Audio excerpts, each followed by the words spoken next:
Rubber. All right, hello everyone. We're up now. I was just saying up the Fugies.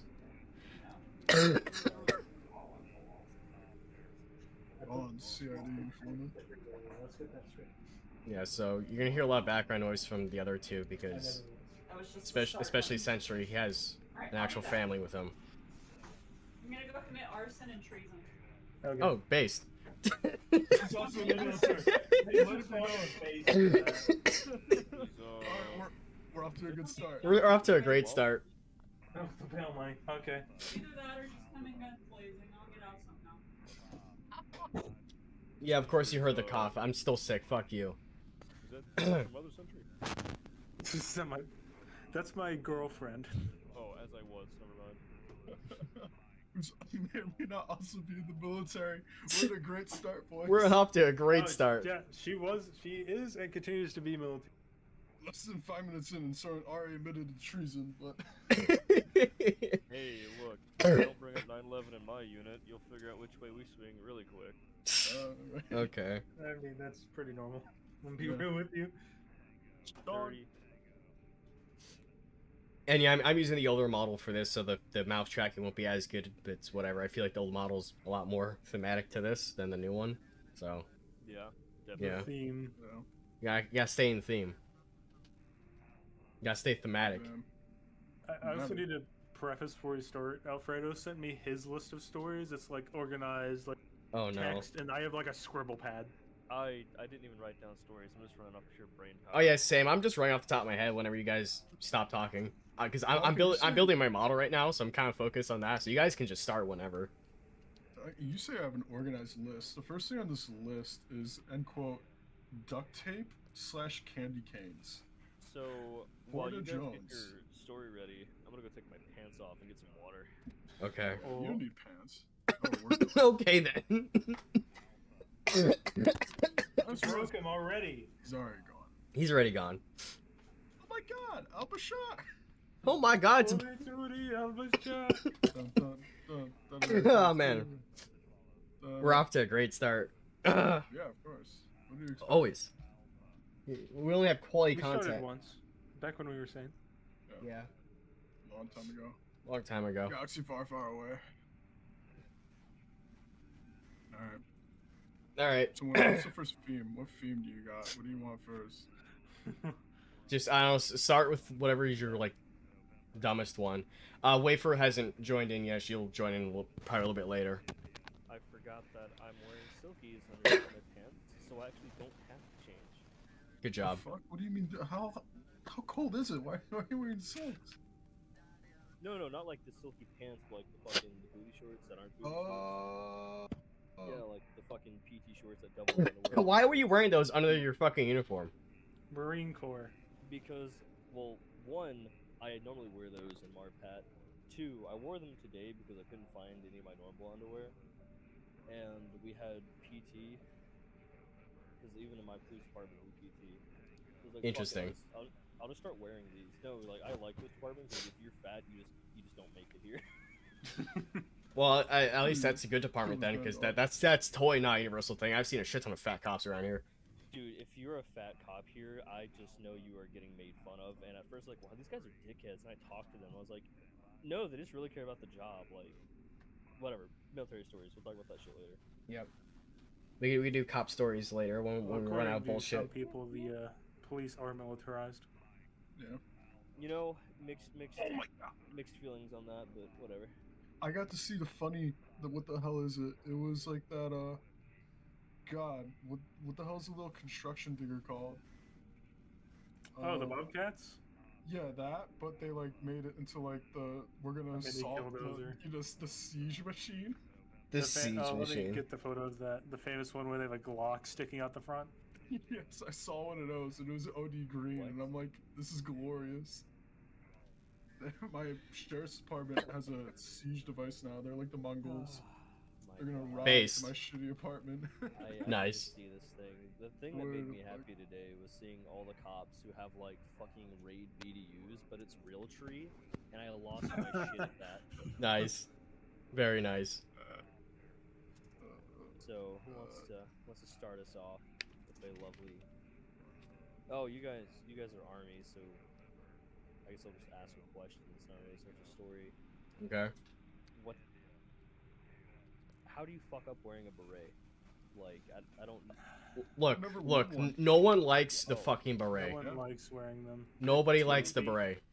My brother was airborne, so they always fucking wore their berets. Well, yeah, because they're but- fucking airborne weirdos with their maroon berets, but everyone else They hates their were- fucking. Everyone hates the berets. If you're not Ranger, if you're not Air Force, if you're not Green Beret, if you're a Black Beret basic bitch like I am, you hate that motherfucker with all your passion.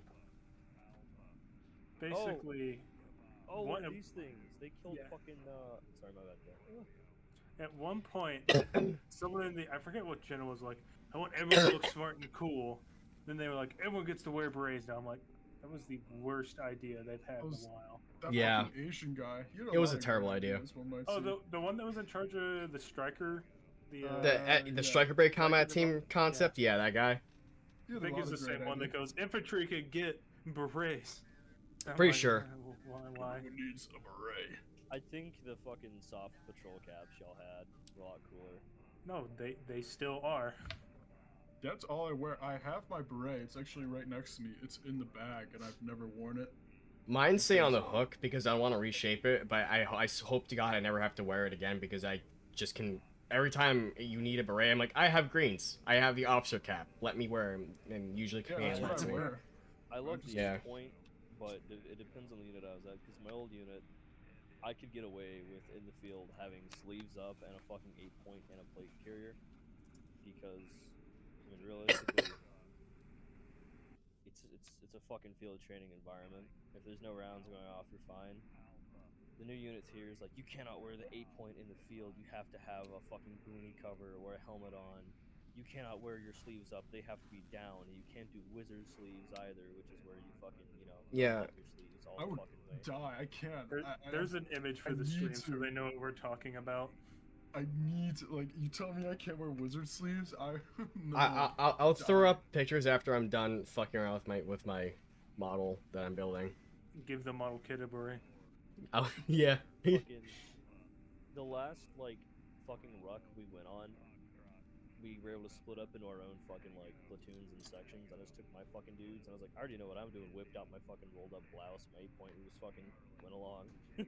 Nice. Off we go. That's what I love. I like showing up to work. Like the biggest culture shock between reserves and active duty for me is just showing up in my own plate carrier that I bought myself, my boonie, my fucking sun bleached top that is now nearly white, and all that shit, and then just showing up next to the active duty unit that's like all in the Fresh new fucking uniforms. yeah, all fresh Looks good. uniforms. Not a drop of dust on their boots. Not You know, fucking everyone- salty or anything. Yeah, I'm just You like, know, look at these guys. Look at these You know guys. me showing up with like boots with grease, diesel, dirt stains, like stains that I don't know where they came from, and it's like, yeah, and Yeah. That Yeah. is we what we work here. My boots are all kinds of fucked up. killed me about the fucking boots they gave us long time ago. Is they're just straight fucking garbage. And when they handed me fucking steel toe boots, I'm like, there's no fucking way I'm wearing these. Kill yourself. Like, these are gonna suck. Because if you hand me fucking steel toe boots and tell me to go run a 3-mile, I'm not doing that. Yeah. Oh my god. I- Basic boots 3 and miles. ice. I did not. fuck. Yeah. So the first thing I did when we went to the PX the first time in basic is I bought new boots because Wait, I was not you wearing got to go to the PX in basic? once, this is and what I blows my mind is- abused it. I abused it thoroughly. We only got to We go were told once. like a guy got shipped new boots, and like he was told, no, you can't wear those. It's So because it's we like, we what the we were fuck? like the platoon that kept winning shit, so our drills loved us even when we were not being too. fuckheads. We weren't allowed to get boots Yo. either. Did y'all not have like a recruit PX that was different from the main? No, PX? we, Oh, we we did. It was not the main PX. It was still a restricted PX, was but like- they still had boots. Okay. So Wait, we had like the equivalent of a haircut, mini PX, and like some snacks for the like graduated people on the side. yeah, ours I was like walked that back there too. But once when I was in AIT, I'm like, I don't want to be here anymore. I want to there, leave. there was now." like 4 or 5 like proper stores. One was Patriot Tactical, and they had some boots, and I bought some Bifidas from there, There it is. and I never wore my normal boots ever again. Yeah, I found it. I found the one. It looks kind of similar, but I know it's definitely changed probably. But in Paris Island, it was called fucking Recruit Sales, and it's like you're fucking held hostage going through Target.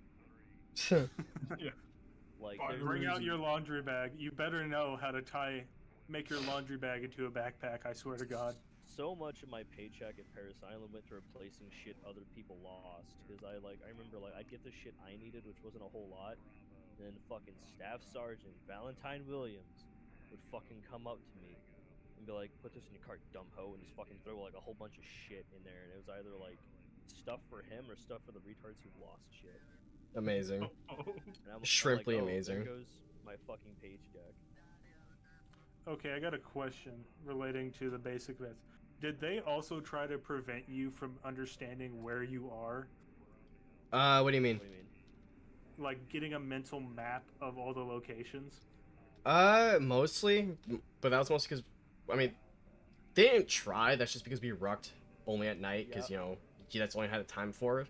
I don't feel like that was like a deliberate thing. Did you ever get thrown in the cattle? Where'd you go to basic winters? Fort Benning. Oh, army thing. Oh, Benning. Okay, that explains. Alfredo? Oh, dog, we had a map. Fuck you. Map? Yeah, but I'm like, what are you talking? We had a map. What like schizo shit were you on? Were you at Leonard Wood for basic in Yeah. AIT? In the Fucking fucking close. big brown rounds? Yeah. I call them the brown rounds Oh. because they're the fucking square buildings. So how long ago was it? Well, never mind. That's probably too doxing. Never mind. But I'll go off of info. So I got to go to Fort Lee maybe a year ago, and I don't know if it's Army Basic or AIT or what. That's up there. But when y'all were in the fucking chow hall as like little baby recruits, did they fucking yell at y'all or fucking anything like that? Yeah, Oh, absolutely. all the time. Yeah, they Oh. don't fucking yell anymore. What the They What? Talk, What? They talk to them gently, and were y'all allowed to be on your fucking phones in formation? What? No, No. fuck no. No. No. So What? this is There's what- no way. so yes, so I have video of it. So, and I remember because I got pissed. So how do I put this professionally? So when I was at Fort Lee, I was there for both I was there for my own training course, and I was also in charge of a bunch of Marines who were just now getting out of MCT and ITB. And what pissed them off was I hated it because like when I first started talking to them, I was like, the Marine Corps is not any more special than any other branch. We all have a job, blah blah blah. I get that. We're just like Ranger shit out of your head. Be prepared to go and do teamwork, blah blah blah. Right.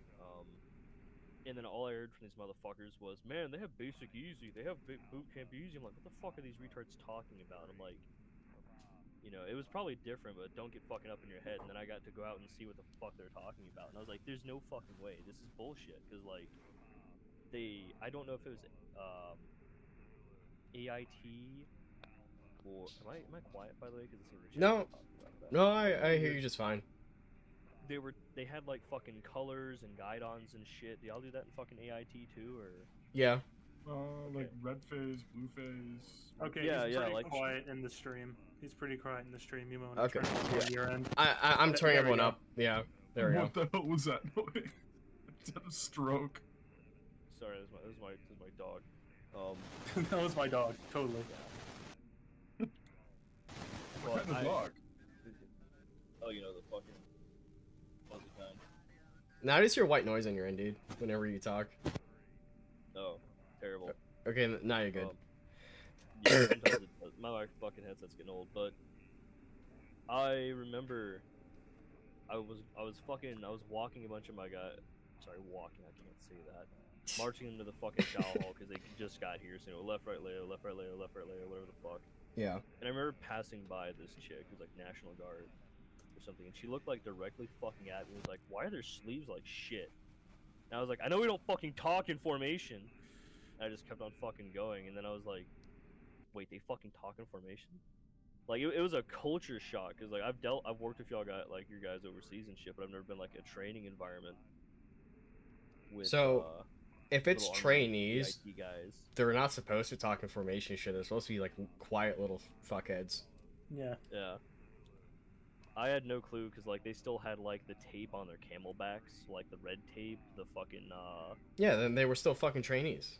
So it wasn't AIT, it was like Army Boot or whatever. Well, they could have been AIT, but AIT is supposed to be like an extension of that shit until like you're about to Yeah. graduate. Was Oh, there yeah, like a drill sergeant with him? That's like the thing Yeah, that like there were drill that sergeants with blows- the campaign covers.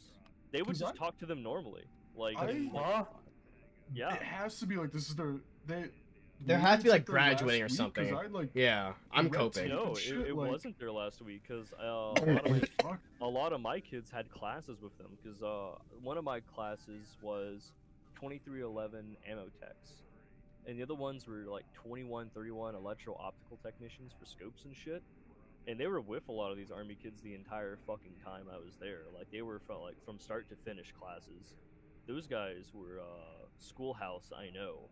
So I guess that they were at the end of their cycle, but there were like other fucking like guys that would do like fucking like rucks and hikes and shit in like their fucking flax and Kevlars, and I didn't know if they were AIT or fucking. I think it really Wait. depends on like. Let me see if Fort Lee had like AIT or if they're like all in one, because I'm not trying to talk shit if it was just fucking. I'm not trying to talk shit anyway, but it was just like.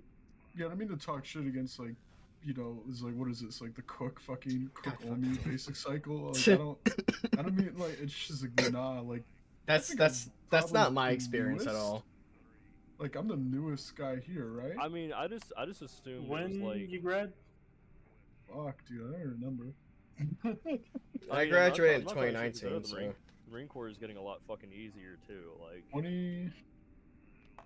God, Yeah, I mean everything's getting easier. I heard the Navy is doing like they don't. I heard they have like a no yell policy anymore, like in general.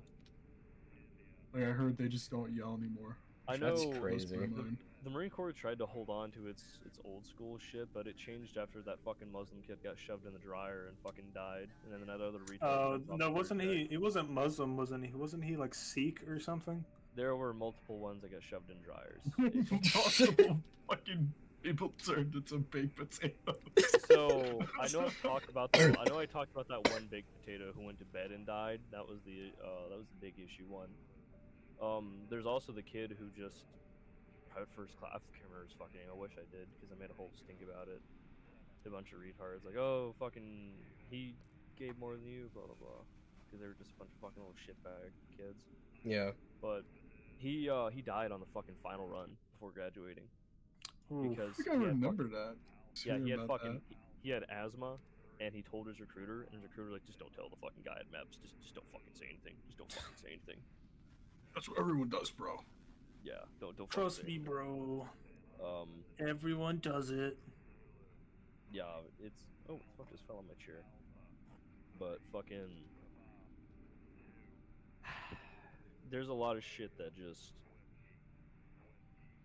I don't know how to feel about, because I understand that as times change, standards change.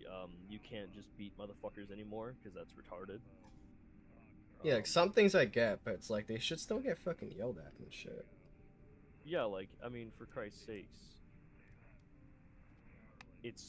you're putting these guys into stinky recruits get the dryer. I just saw that.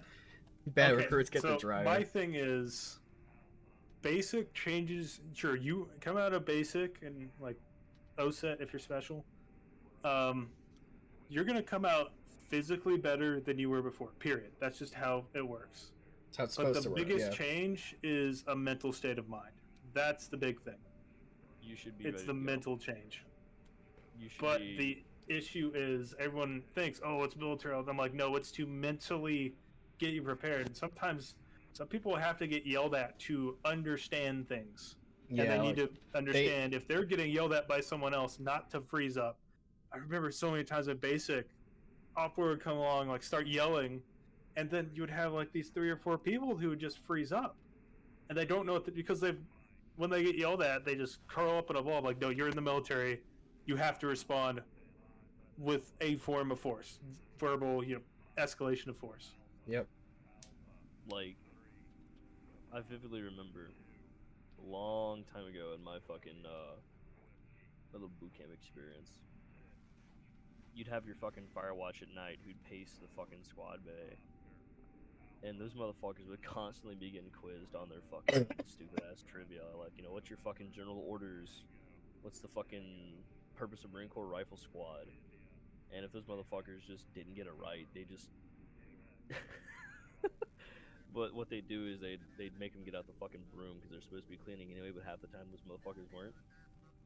And they'd make them, like, take the broom and fucking play, fucking Scudge Brush 500 because they'd unscrew the fucking handle. Did y'all ever do fucking Scudge Brush 500? No. No, you I need to don't know what explain that that. is. So they did this with every motherfucker. You take your Scuzz brush, get that make like a fucking A-frame push-up, and just fucking zoom across the fucking floor as hard as you can, almost like you're on all fours. But your fucking hands are like on the Yeah, dude, they did this with like What is all this of us. at one feral point. shit?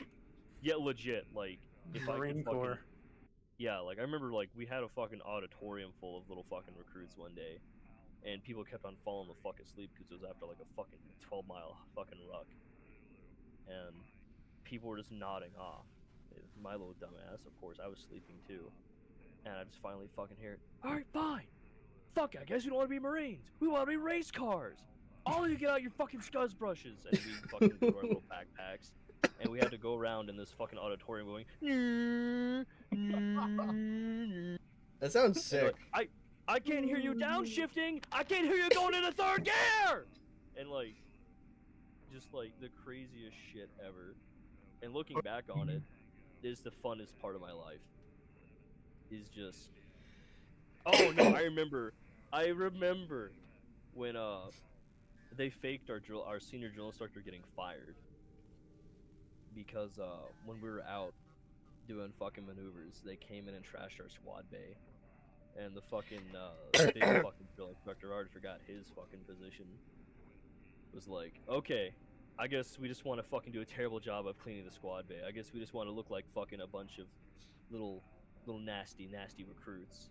Your daddy's getting fired, and they did this whole show of walking him out, whatever, making him think he was fired. And like, all right, clean up the squad bay, and they had all the other recruits from the other fucking platoons come on and just trash our squad bay and start squirting fucking like dish liquid and all this other shit everywhere. And then we all just fucking were forced to just legit clean that shit for an hour doing fucking Scudge Brush 500s or fucking just like trying to get up this goop that they left on the fucking floor. And it was actually pretty clean after that, and as I found out, they did that to everybody because they just wanted this squad base to be ready for the next oncoming group of recruits. My fucking unit, like my basic training company, unironically failed a health inspection. How'd you How fail the a health fuck do you inspection? fail a health inspection? I How do you shit fail a not. basic training health inspection? I'm not talking about like the drill sergeants coming in and being clean. I mean, someone from the state of Missouri showed up to our little Oh. shack. Y'all nasty. Yeah, because our toilets were so fucked up. Because that was like a punishment of like people would have to clean the bathroom, right? The problem with that is you're getting the retards who always fucked up being the ones to clean the bathroom. So of course they're not gonna actually clean the bathroom, and so the bathroom just never got cleaned. And like I don't mean to talk shit about my drill sergeants, but like 3 of them were like, there's like every drill sergeant's on coke, right? Yeah.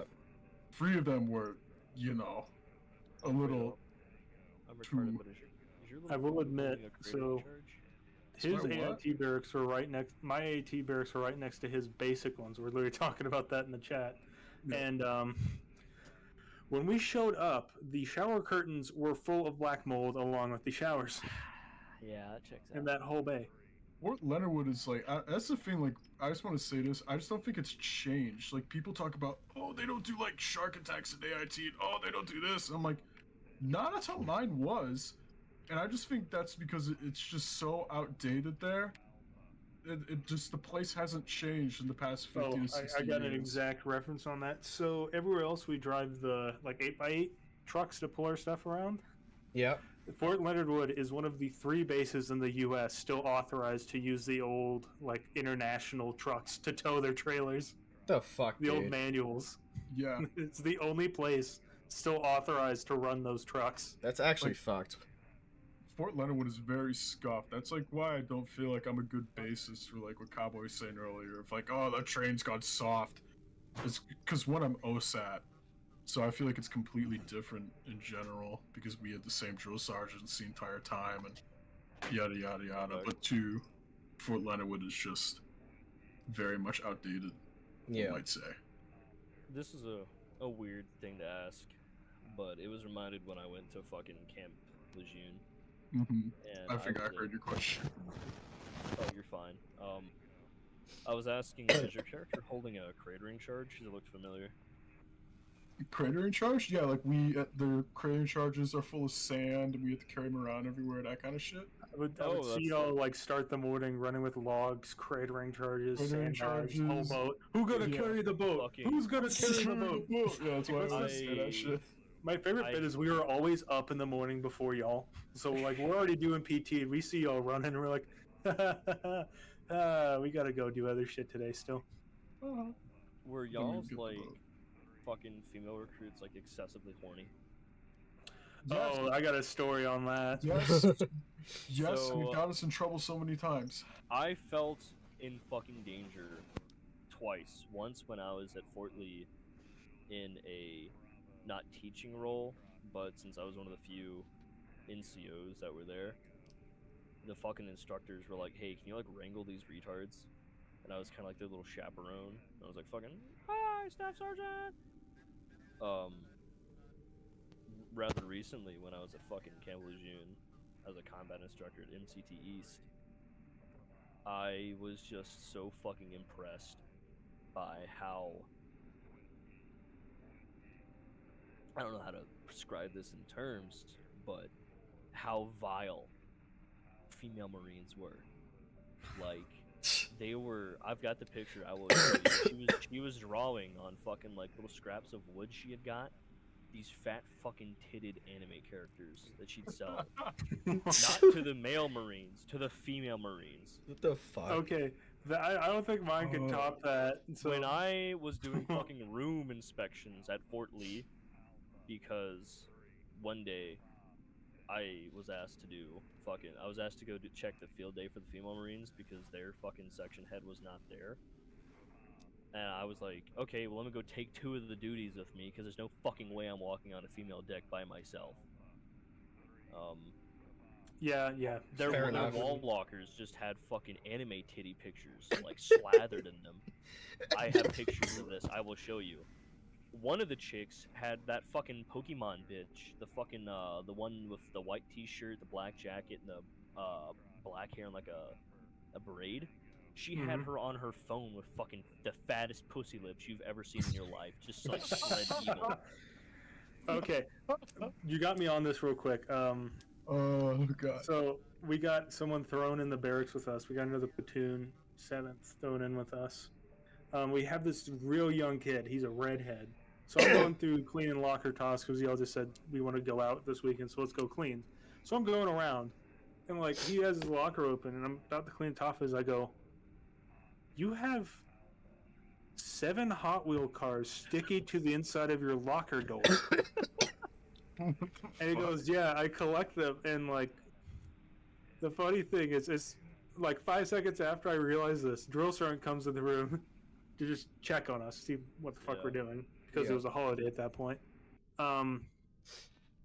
He sees his locker, and he goes, "What are y'all doing, trading cars?" I'm like, "No, I was cleaning his locker, and I just came over and I saw Hot Wheels." And he goes, "Hey, redhead, specialist redhead, you're now Hot Wheels." And he had I- 6 more weeks there, and he was Hot Wheels from there on. Was he? I don't get like how are you allowed to keep fucking? This is AIT. Oh, AIT, okay, they have more so- rights. Okay. I didn't have AIT. That's the thing. I don't And- know this shit. Just We to were more tell of a you, person. real, that's not a Barracks Bunny moment. I've got fucking Barracks Bunny moments. Oh god, can I tell one basic Yeah, go. horny story though? Please. I got one please after do. that. So, describe like how fucking just absolutely foul some of these field trainees were. This is a 2-part story, so we'll start off with a story about myself, Oh, and boy. that I recently admitted to my drill sergeant because I bumped into him Oh while I no. was overseas, which is pretty funny. It was hilarious because he was telling a story about me, which I told everyone else, so they all started fucking laughing. He had no idea why. In any case, though, this is the beginning of the cycle. We were told that we could keep military-related books, which is great because I'm a fucking autist. I did the and same that's shit. what I did the same shit. That's what I need normally. I'm like, oh, this is awesome. And then after like the second week, they're like, that's a lie. You have to turn all that shit in. You can't have it. And so that basically broke me. I was really pissed off. So I lasted like 2 more days. And do you know the room where they have all the personal stuff in? Yeah. Mm-hmm. I proceeded to go over, and in the middle of my fire guard shift, Mule kicked the door open and broke the lock. Holy And then Oh, I shit. went in and took my book, and it went the entirety of the rest of the cycle of no one else realizing the door was unlocked that entire time Amazing. until the like second to last week, right? And we're all dragged out to the fucking smoke pit, and they're like, "This is the first time in Fort Leonard Wood trainees. Why the fuck do all the females have lingerie?" And What? the females realized that it was unlocked, so they went in there, and they get I don't know why, but they brought like not just underwear, I mean lingerie with them. They showed up What? to the military with lingerie. And it was like only 2 weeks left, so they just started wearing it because they said, end quote, they wanted to be comfy. What if Okay, then. instead of calling it Fort Leonard Wood, it was called Fort Freakwood? Yeah, I mean, would say yeah, it's an at that accurate point. name. I'm be real. Okay, so other female Yeah. basic story. So we were getting. So the thing I need to explain to female barracks to the people that aren't military is you have first, second, and third base. Those are male exclusive. The different platoons, all their females get thrown in the same room. That is like, it basically becomes Lord of the Flies in that, Yeah. to be honest. And our bay had a set of locked doors that backed right up against theirs. So we heard everything that goes on there. And I was on Firewatch one night, and I hear, "What the fuck, trainees?" as I hear a drill sergeant get all of them up, and I'm just sitting, our fucking area is still dark. I'm just going, "Oh, fuck. Please don't come through our door." And long story short, he smokes all of them. Tomorrow I learned from the females in our platoon, two females from first got caught in the same bed together. Okay. So that checks out. I And didn't hear. No, sorry, my bad. sorry, continue. No, you continue. No, please, you have the story. Please. So we come later to find out they decided to become lesbian. Like, they were straight. They had like boyfriends, girlfriends. They literally jodied them. They come. One ends up getting medicaled out. The other makes it through. But from what I've heard, she disappeared and no one knew where she went. Okay. Because apparently she was supposed to go to chem training afterwards, and she just disappeared. No one saw her in an AIT defect. I think she tried to do it again in an AIT area, and she got caught again. Wait, you mean like the sleeping in bed with another trainee thing? Yes. Okay, then. Well, the weird switch I've noticed is in basic females barracks were Lord of the Flies. In AIT females barracks were like the most squared away, and I'm just like, so when they get normality back, they act somewhat normal. Just don't For take me- away their normality. The women were always people you had to closely watch. The younger ones, some of the older ones were okay, honestly, because there's this lady I remember dealing with at fucking Fort Lee, and every time we talked, she'd bring up that she was married to a Marine at Camp Lejeune. And after a while, I asked her, "Why do you keep on bringing that up to me?" And she's like, "Well, I just want you to get the point." I'm like, "What do you mean?" It's like, "Well, a lot of the younger Marines hit on me all the time." Like, I'm understanding. They're fucking retarded. But I respected her a lot, honestly, because she always PT'd. She kind of kept to herself, but she was focused on her job. But the rest of them, I really just didn't fucking like. I really Hey, didn't like it. For all Did I you ever upcoming military members, adultery, you can be charged with adultery. Oh yeah, adultery is And against if you have a good USCMJ. commander, they will charge you with adultery. if you have a bad commander, but they don't like you, they will charge you with adultery. Yeah. Yeah, it's a UCMJable offense, so don't fucking do it, kids. Yeah, and be careful, because I know the Marine Corps at one time Adultery, tried- for those who don't know, is cheating on your married significant other, whatnot. Correct. It's a whole ass rule in military. Can't do it. Oh, Alex, funny story. If you say it's not adultery if it's minors, there's actually a great story of Oh, a Marine no. who had a minor in their fucking dorm a while back. Oh PMO no. showed up and whooped their ass. But fucking Oh yeah, no, I remember. Did y'all ever have anybody like fucking dumpsters? Not in dumpsters. We had someone fucking the water buffalo. We had inside the water buffalo. Yeah, inside the water buffalo. I'm not fucking with you. Inside the water buffalo. Inside the believe- tank, the water tank. Yeah. I believe you, and I'm just impressed because at that point I'm not even gonna fucking like do anything about it. It's gonna be loud. Like if you guys, have you guys ever had to clean them? I had to go inside. I and had to clean go it. inside of it. It's So- loud in there. Did they test the water first?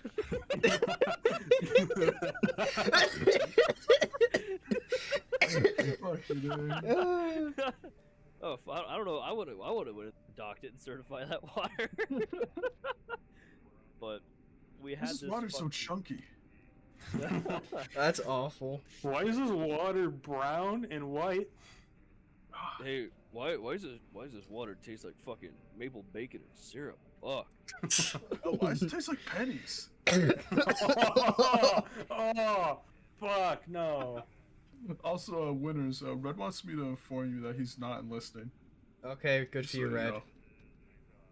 He's really wanted you to know that. Red, you should go to a seminary, and I hope you find a Catholic priest that doesn't touch you. Okay. I don't know. Kind where that of came from, I rude. apologize. that's kind of But- rude. Red, are you Hey, So Catholic? mean. So mean I mean- to me. I'm not Catholic. I went to Catholic church in boot camp. If that counts. I went to all of them. Did you guys also go to like all three? Yes. No, I I only went to the Jewish service because they had free bagels. To be honest, I never went because, like you said, the books, I got away Fucking with it. I had the entire company, we called it the company library, because by the end of AIT, I had like 40. Don't. I read enlist that via- fast, and I just stayed home. Stayed in the barracks and read more whenever they Who's left this- because I'm like, it's quieter. Who's this Ian guy? Don't enlist be a contractor like me. I mean, what kind of contractor? Yeah, it Captain depends. Crunch over here on this wall. Repping the Fucking- set well, over what- here. What kind of contractor are we talking about if we're gonna talk about don't enlist? Landscaping. Landscaping. Let's go. That's a good one. Idio Vagarro. Fucking contractor. I feel that called NN out right now. What is the NNSA? So like NASA, but they misspelled it. It's like NASA, but worse. NNSA. If this wasn't a YouTube live stream, I could come up with something, but Don't. I like my presence. I'd rather not get fucking beamed. Yeah. no, that's why I said I wouldn't. I wouldn't do this to you. You're a nice man. I like you. If I was a woman, I would shake your hand platonically. All right, I got another basic one that's popped into mind. It's probably my favorite one to tell. I think Alfredo's heard this one before. Yeah. Go ahead. God. So this was right after I busted my knee, where I got that scar from. God fucking And damn. so I go to the hospital. The fucking worst experience of my life, getting the disinfectant pushed through the wound. So I'm coming back on crutches. So we're on the 3rd floor bay. To preface, these bays are from like the late 70s. There is no elevators. There is only stairs. Ah, So I get upstairs with my battle buddy and the drill sergeant who took us to the hospital. Well, dropped us off, then came back to pick us up. I crutch my way up the 3 flights of stairs, and I come inside and I see everyone around the kill zone. I just go, oh, fuck. And the preface, where I got my knee busted, we were at the confirming 0 range. hmm. And busted my knee in a rock. We come back. So before he had left, our fellow company Foxtrot, that's not the way to describe it. Foxtrot had given us their broken people who were medical, discharge, whatnot. Tinks. Your Yeah, click, Tinks. your click clacks on the crutches. Oh, don't fucking get me started. I was pissed when I was getting made fun of that. I was like, I'm gonna beat the fucking What shit out of You you. know the song? The fuck is it? Yes, they started Oh. singing it, and I remember my fucking drill sergeant beeline to them and smoked them because he was like, "Nah, not you, not him." He fucking went through all of that Song. shit, and he only went to the hospital when we told him to. You better not fucking make fun of him. Only we can do that. Oh, God. Oh yeah, no, it was literally, if anyone's gonna smoke that motherfucker, it's me. And I can't remember it. Fuck, there's a Tink song, like a cadence. no, I on fucking Fort got it. Leonard. I don't Yeah. remember it. My buddy was the one who wrote it. You Like, one motherfucker, kill that still man. exists. Fuck, what the fuck? I can't remember it. It's like by the numbers of something of like do you remember how it goes? I completely forget. Oh, it's also the shitbag song came out that way as well. God. I can't remember it. Fuck. But long story short, I get back up to the top of the bay, and they're doing, they're shaking everything out. They're looking for trouble. So they knock her can over, go through we found out you can take the tops off the bunk poles. Yeah. Because a drill sergeant did it. You can and hide they shit found in there. a Cheez-It bag. I'm like, how did anyone in here even? They pretty much smoked us. They had me sit over there, out of the way, and they basically smoked them for like 5 seconds just to get it out of their system, and they Yeah. were fine. Then Drill Sergeant Sherman comes out of the bathroom, and if y'all don't know the difference, the big trash can they knock over is the black bag. The bathroom ones are the clear bag. He comes out of the bathroom with the clear trash bag. I see more colors than I thought there could be in a rainbow. What? He dumps it on the floor. That thing was full of half-eaten candy. Oh no! Energy drinks. I look at that and I start looking around the room like with you like side eye and you're like, what the fuck? And you start looking. Everyone else is doing the same thing because they're dumbfounded. Because we changed out the bag before we left, and no one was there. We were at range all day, from like 6 to They were God knows when they got back. Was it holdovers? No, wait. The holdovers were staying in our bay. Oh my God. We come to find out there was 3. One was bedridden. Apparently he had a medical thing where he could only eat cereal. The what? other one had actually broken his leg, so he actually was in a crutch. I kind of felt bad for him. Other one could walk, but he had some blood disease they found out later, so he was getting out processed. The worst part is the drill sergeant, Sherman, realizes these are my Red Bulls and Dr. Peppers from my office. Oh no. And they also start realizing, while we're looking at it, like families will send you candy and the drill sergeants will just take it? Yeah. That was what that colorful stuff was. Awesome. So we're about to get murdered because at this point, they know someone's stealing from them. Wafers on the way. Nice. And what ends up happening is we're just dumbfounded. We're like, oh, sorry, we don't know. Like, not the lying, they get away with the cover, but like, we don't know where the fuck this shit comes from. Yeah. Thank God the guy in a splint crutch on the far end goes, Drill Sergeant, I know where it comes from. Who the fuck? Because at this point, our first sergeant had shown up into the bay. Because she's like, this is a big fucking issue. And he goes, it's Private Snuffy.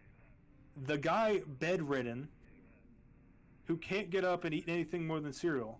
He goes, it's in his bunk.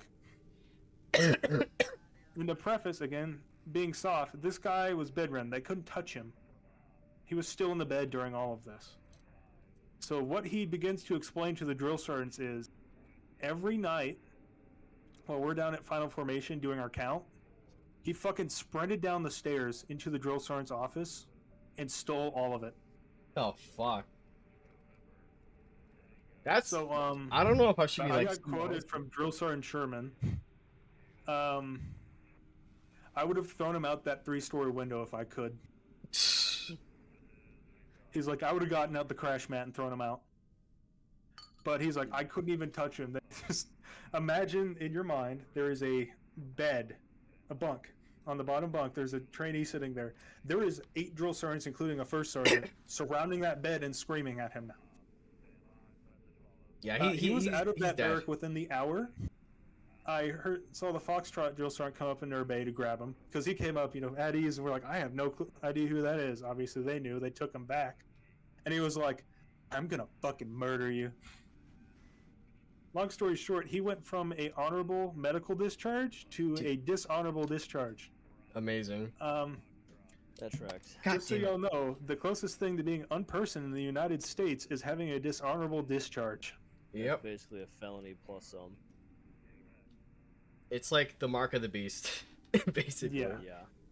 Yeah. So You- that's the story of the fun day I had when I busted my knee, got our entire company yelled at somehow, and then had the most entertaining story from my entire basic, all in the same day. Nice. Did you guys ever do Navy SEAL training? What the fuck is that? So Navy SEAL training was we would get up, and it was fucking cold as shit when I was in fucking Paris Island. I can't remember how long ago it was. All I remember it was blistering fucking rain. We had to wear like full Gore-Tex, full fucking silkies, full fucking like actual like fucking waffle tops, waffle bottoms. It was cold as fuck. And we went out to, was it Searchlight Range? I think it was Searchlight Range or fucking one of the Vietnam named ranges at fucking Paris Island. And it was probably 3 or 4 in the morning. It was beautiful out, dude. The stars were amazing. That's what I loved about fucking basic boot camp, whatever the fuck. And we're sitting there waiting in fucking little formation, and Staff Sergeant Valentine Williams is like, I gotta fucking piss. I gotta piss. Platoon 23, you gonna snitch on me if I whip my dick out? And he's like, he tells us to start scooting over to the left because the female fucking Marines are like off in the distance. Like, y'all gonna cover me. Don't cover me while I whip my dick out. While I get my dick out, y'all gonna cover me. And then he legit drops his fucking pants, and I can see his black ass in the fucking darkness. Why do you drop your pants to piss? You don't have to do that. And then he says to us, hey, y'all know we all supposed to be uniform, right? Drop your shit. And we drop our fucking pants, and we've all got our dicks out. And he's like, y'all feel how cold this shit is? It's like Navy SEAL training. Who got Germex? And you get that one fucking retard who's like, Staff Sergeant Valentine Williams, this recruit has Germex. He's like, put that shit on your legs and put it on your legs. And what it is when it's cold as have you ever like walked out and when it's really fucking cold with Germex on your hands? No, I haven't. No. Go do that next time it's really fucking cold. Put Germex on your hands and walk outside. It Don't think I burns. will. Okay, speaking of burning in basic, how many people did y'all have put Tiger Balm where Tiger Balm should not be? It happened twice. Okay. I Oh, did we've that had it a at few work. times. I We've did had it that. happen. Oh god, that's a funny story. So, I'll talk about that in a hot second. That's a good fucking topic, God. Yeah, So we all have that we're- story. We're rubbing our fucking Germex on our legs and shit when it's cold as fuck. And it is a burning and freezing sensation on our legs. And he's like, y'all wanna be Marines, y'all be Navy SEALs first. This shit gonna feel good tomorrow. And he's just talking while he's got his dick out for like the next 10 minutes. I love this motherfucker so much. But like, I remember towards the end when we were graduating, and we had like this little night where we could fucking actually talk to the drill instructors like normal. One of the fucking other recruits was like, hey, remember when you had your dick out at fucking Camp fucking Searchlight Range or whatever? I thought of Camp Searchlight. Fuck. Falling in Vegas. Fallout New Vegas, is that what Camp Searchlight's from? Yeah, pretty sure. I can't remember. And he was like, I don't remember doing that. Like, so much dumb shit that he did. He was my favorite motherfucker. He smoked the shit out of us, but he was my favorite. Onto the Tiger Bomb, because that is a good fucking topic. My God. Everyone's seen it happen. It happens eventually. Tiger Bomb saved me on the final fucking run. Because, like, my knees were just about to fucking explode. And this little fucking crackhead kid who was going air crew was like, just put the shit on your fucking legs, it's gonna work. I did. I couldn't feel my fucking legs. All that pain just went away. I just had to focus on my fucking breathing. I accidentally got it on my balls, and it wasn't that bad. So, What the fuck is that? All right, femboy. What? What? No, In no. fucking chat. I'd give it up on chat. Chat's Alt- interesting. Oh, that says. Does it say alt or all? I don't have my fucking glasses. It says all. This is all. alt right. Oh, never mind. This fucking normal Twitter. So- Shit. so I need to preface the Tiger Bomb incident. We had two. So you know, Alfredo, did they ever have like they would cycle the worst people out of a platoon into another? Yeah. Yeah. So the first, there was one guy I don't want to talk about him because he's a repressed memory and he just pisses me off. There was the first one happened by was no, he did it on purpose. Someone told this like fresh out of high school. I think he was actually 17. To put Tiger Balm in his balls because it feels good. Apparently he curled up in the bathroom, and they dragged him out to his bunk. Then the other time is we had this big guy. Like I don't know how he passed height and weight. This guy was fucking massive, but he was, you know, corn-fed strong. And so he comes out. We had just done the final ruck, so we're all fucking done, but we still have to do PT. So he's trying to put some in the lower nether region. And we hear, oh fuck, he slams open the fucking toilet door. And he is running out as he starts curling up into a ball, going, I have a tiger ball in my balls! I have a tiger ball in my balls! And he fucking like tumbles twice. He tumbles twice coming into the bay, and just you hear him sitting in the middle of the fucking kill zone. And this is like a Sunday, so the drill sergeants are not coming upstairs. So we just go, yeah, go take a fucking shower. And we see him try and get up, and he falls twice, just because he's in so much pain. It's fucking Jesus hilarious. Christ. So, I guess this is like also like a repress. I don't want to think about this person, right? Because like, everyone has their list, right, of like people they want to like forever sleep. You know what I mean? Like this person's Yeah. on the top of that. Like this is like the top of the list of grudges.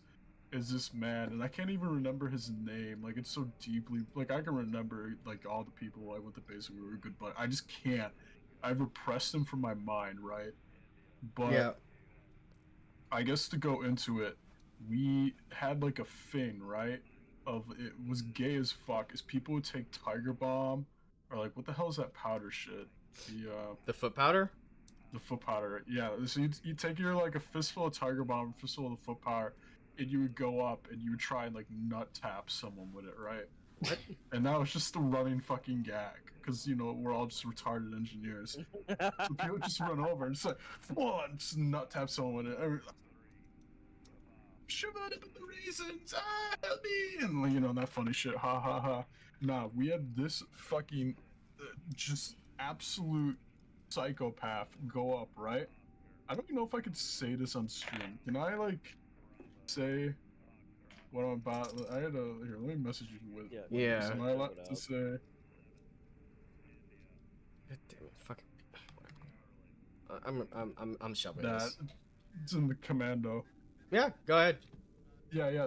So, someone was taking a shower, right? He took Tiger Bomb, and he went up, and he fingered a man's ass, like.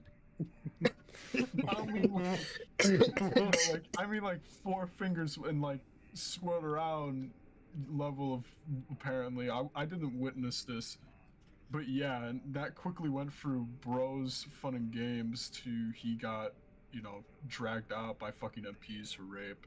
Yeah, So- yeah, fucking And yeah. then he tried to like rat everyone else out of like everyone else was doing Jesus it, Christ, woman.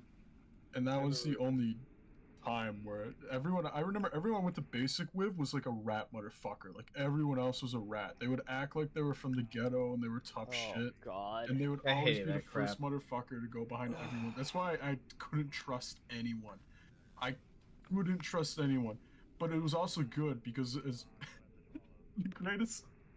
I'm sorry to segue so much, but the greatest compliment I've ever gotten in my life, like the one I'm most proud of, is all the black guys in my basic training cycle had like grouped up together and formed their own little cult. because everyone else was like genuinely racist as fuck, I would say. But not like to their, just like bias. I mean, like prison, I guess is the best way to put it. It wasn't like, segregation, just, the natural order of Different things. cultures and shit. Yeah, they came up to me and they said, Alfredo, we just want to let you know, you're the only okay white person here. Me being me, with my fucking background, that was the funniest shit I've ever been told in my life. You're the only a good white person here. We trust you, man. You're the least racist. I'm just like, thank you. As I'm unironically reading my fucking autobiography of Johan Piper. It's just like, Thanks. That's but, funny. God, I love those guys. But yeah, they would all act like they're from like the inner city, and I could tell they obviously weren't. I was like, all right, bud. You just reminded me of another basic story. Oh no. So, one of all the the other basic stories. transplants, normally he was fine. Like, during the day, he's amazing. He did all his shit, didn't bring attention. That's people I like. Those kind of people in basic. Yeah. That get the shit done, don't bring any extra attention to you. That's fine. We got in trouble. Oh, this is when we had to do 50% fire guard. So I'm about to get woken up for my night guard shift that night, and we find out after we've been woken up, oh god, I thought it was a dream. So I went online, I was like, oh yeah, it's a dream. Then my fucking battle buddy fucking shakes me. Wake up! And I'm like, oh fuck, I get on the line. I look down the line, and I see this one guy.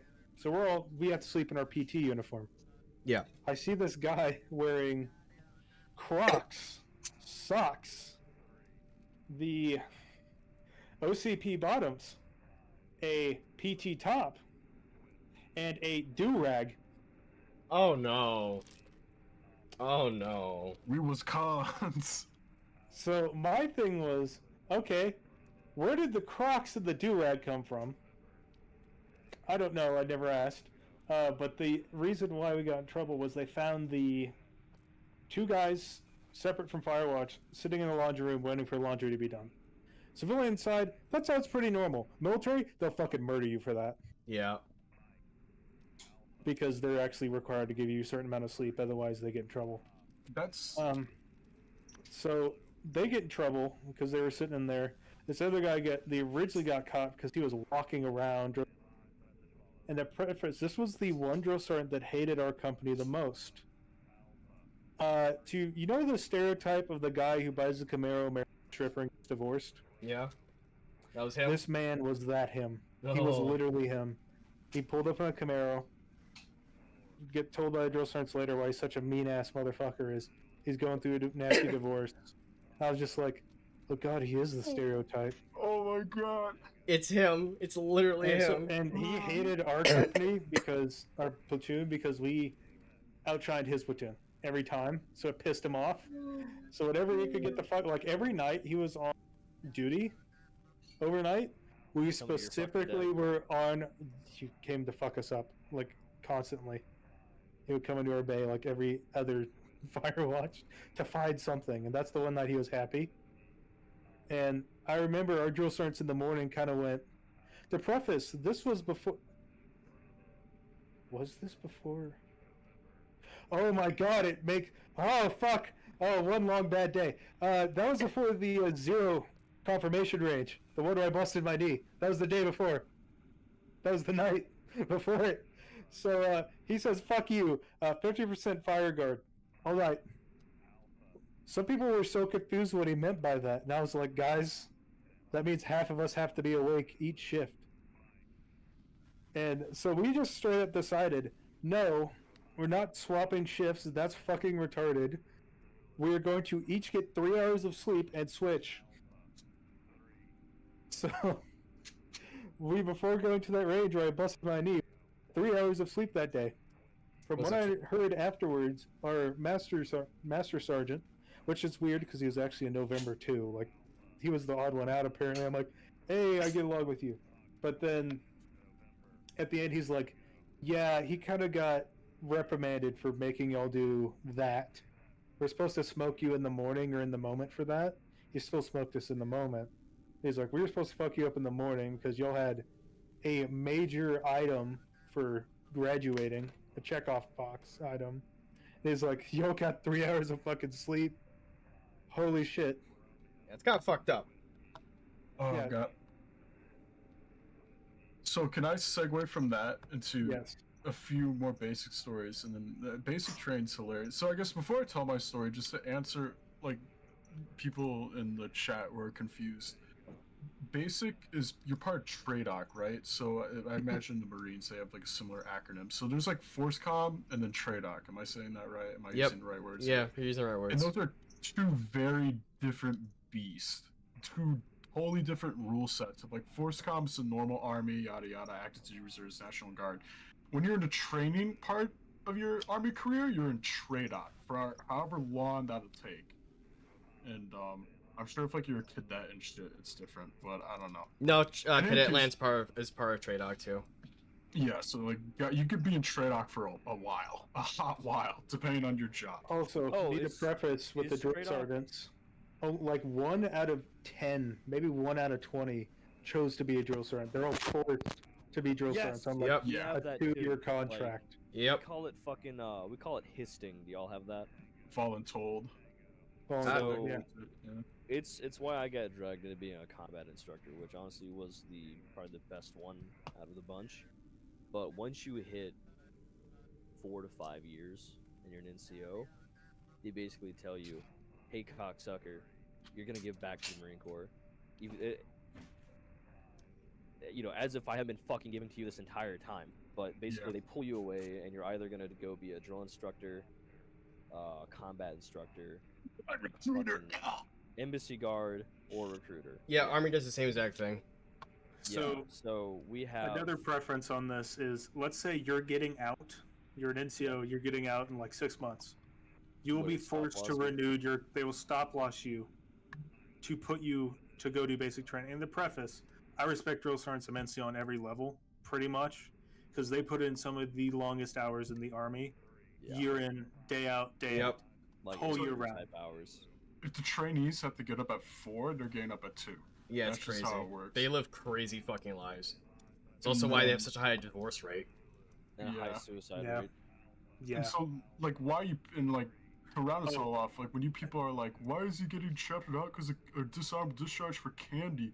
It's not that he's getting a dishonorable discharge for candy. He's getting a dishonorable For discharge stealing. because he's stealing shit. He and that lied might to an not- NCO. His He conduct stole from an as a NCO. whole- It sleazy the whole way down. Basically, you He's- wouldn't give he's- this man a cash register. Walmart. And that might not sound like a big deal in like the civilian world, and I get that. But in TRADOC, it's like the whole point is to like forge you into, you know, a A career soldier. where you can be trusted with multi-million-dollar equipment. You do not fuck with TRADOC. Yeah. They're the If- scariest part of the army. Like Yeah. short If of you join- CID. I think CID. If you join the Yeah. military and then you do really stupid shit, they will play really stupid games with you in a heartbeat. Yeah, Like, they if you- will if you kick your fuck ass up- out. If you fuck up, but it's just good intentions, bad execution, you will 9 times out of 10 be saved. I have done some really, really stupid shit in my career. Some shit that has had very bad repercussions. And yeah, I've lost rank before.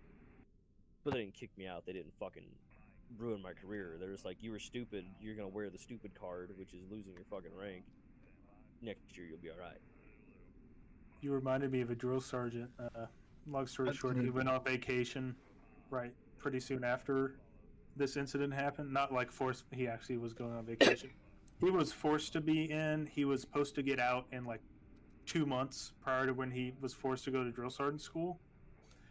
He's our duty sergeant from that. This is like second week. And to preface, I came through during COVID, so we had quarantine weeks added on. So he came in. We were like, he looks like shit. Like, we don't know shit, but we could tell he looks like shit. And he was just, unkempt, yeah. he's like, he went, hey, real world here.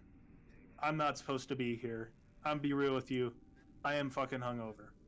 Please don't make my day hard, or I'll make your day hell. Like, he drill sergeants don't really all the time like cut that shit out. The only times I saw that were that moment when I got my knee busted, when they just turned into normal NCOs taking care of their Joes, and when I graduated. That was the only time you ever see the drill sergeant hat per se come off per se. That's the only time I've ever seen it. And that man looked like he had some fucking patches. Ranger tab, airborne tab, air assault. Like, this guy went and did everything. Christmas tree And over here. his reward was, fuck you, drill sergeant. Yep. And every day we were in the field, I never saw that man happier. Every time we had a field exercise, the smile on his fucking face. He's the infantryman who loves the field. He got to do his But job. instead, he got put. The greatest thing in the military is when you get to do your job. I cannot begin to explain that. Oh god. The reality is, you are almost never doing your job, and well, let me rephrase that. Maybe I'm being biased here, but whether it was active or reserves now, all I remember doing is fucking PMs. I fucking hate PMs. I despise PMs. Because, like, you get all this training. You go to all these schools. You get all this experience overseas. And you come back home. And it's just fucking constant vehicle maintenance. Watch the Humvee. Push the Humvee 5 feet so they're all on the same line. Yeah, and Yeah. it's just like, oh, so we're gonna fucking fix these pieces of shit up. We're gonna do a stupid fucking maintenance report on it. We're gonna do another maintenance report next week. And you're gonna let these things sit out there and dry rot. And Yep. just not Yeah. start them up or do anything. It's even worse with drill. So Now my that- biggest complaint with that is people wonder why all the batteries and military equipment, especially reserve equipment, is always bad. If for those who aren't mechanically inclined, batteries have a shelf life. Yeah. Like 2 years, and you got to think each battery is gonna. Army probably buys 3-year batteries. Let's say every 3 years you got to change a battery, and you'd say in my engineer company we have maybe full strength and not getting our stuff parted out like we have been. Possibly close to like 80 vehicles, if not 100. It's A-sub. and think about that. You have at that point 160 batteries that could go bad. That's why slaving vehicles off is so common. Because if you aren't operating, you don't know if that's the generator, the alternator, the slave cable, the vehicle battery. Like, they have to diagnose all this stuff. TM sucks, but I will say do the TM right because you'll have to do it less. You will, because we had an issue with that when we went to a funny place. This is gonna be more specific, so I'm gonna start cutting shit out. But you guys know what I do. You know Yep. what Yeah. we shoot. We went out to a place. I don't necessarily know what happened, but I don't believe PMCS was conducted properly before we left stateside. Because when we got in country and we were inspected to start doing rapid insertions off of fucking C-130s and shit with that fucking piece of equipment, we suffered a catastrophic failure. Did I share the video of that thing? Yeah, fucking you showed. dead? Yeah, you showed me. Yeah. Yep. Yeah, Yes, it I just did. killing itself, fucking spewing out training hydraulic fluid, like 48 hours before we were supposed to step off daily. Like, that truck's still fucking dead, by the way. We haven't fixed it. It's fucked. Like, our chassis mech looked at it and said, I don't know if we can fucking fix this. Like, it's gotta go somewhere. And if it doesn't go somewhere, it's just fucked. We're not fixing that. It's shit like that it does teach me the importance of it, but it's also like, even if we identified and diagnosed the issue, we wouldn't be able to fix it. Yeah. Like, My big thing: treat your maintenance shop like one of you. Invite them to the VR. Buy them beer. Buy them food. They'll fucking Fuck. prioritize your shit. Holy shit! If you can get in contact with them and get a good relationship, that's where it's at. You have to have that relationship with your maintenance people. I wish we had maintenance people. You know how many fucking Motor Team X and Motor T operators we have? Oh, y'all don't have a fucking 20 and up shop? No, they all got Oh my fucking. God. They all got discharged because of COVID. They all refused to take the shot. Oh God, Yep. We God bless their lost hearts. we lost 60 plus people just Holy in motor maintenance. fuck. I'm not joking. We only have we're supposed to have billeted 65. We have 4. 1 is an NCO. 3 just came from the schoolhouse. That's So hilarious. that's what I mean. Everybody does PMs, from the fucking skipper at the top to the fucking H&S supply guys, the fucking launchers, the ammo techs, the armory guys, the small arms techs. They're all getting out and having to do vehicle maintenance, which isn't a bad thing. Cross training is expected anyway. You're supposed to know how to fix vehicles, but like we have comms guys who need to be learning how to set up egg beaters and shooting fucking HF digital off fucking clouds and shit. They're not doing that. They're stuck doing fucking vehicle maintenance. It's not That's a how bad it thing is. to have cross training. What's up? That's how it is military wide. It's like it's not like cross training, but if this is gonna take up 90% of what my job has become, it is zero part of my training. Do you know the Like- last time I've done explosives? I've done fucking ordnance disposal training. Let me guess, like 3 years ago? Exactly 3 years ago. Yeah. My certs are fucking no good, and I can't get a reapproval to fucking go to South Carolina and just fucking hate my life for fucking 2 months to do the course again. Because, like, they just won't approve it. They won't approve me, they won't approve any of my guys. Like, I'll say this much. I think I've said it before. When we were full of really, like, active duty guys, former active duty guys, we were reservists still. We operated fine. We performed well. We did great. Everybody knew their job. But, like, at this rate, this unit's gonna fucking suck dick in about 2 years when everybody finishes out their contracts and it's just the new guys. And I'm not gonna talk shit with the new guys because I feel like they've been completely failed by the system. Honestly.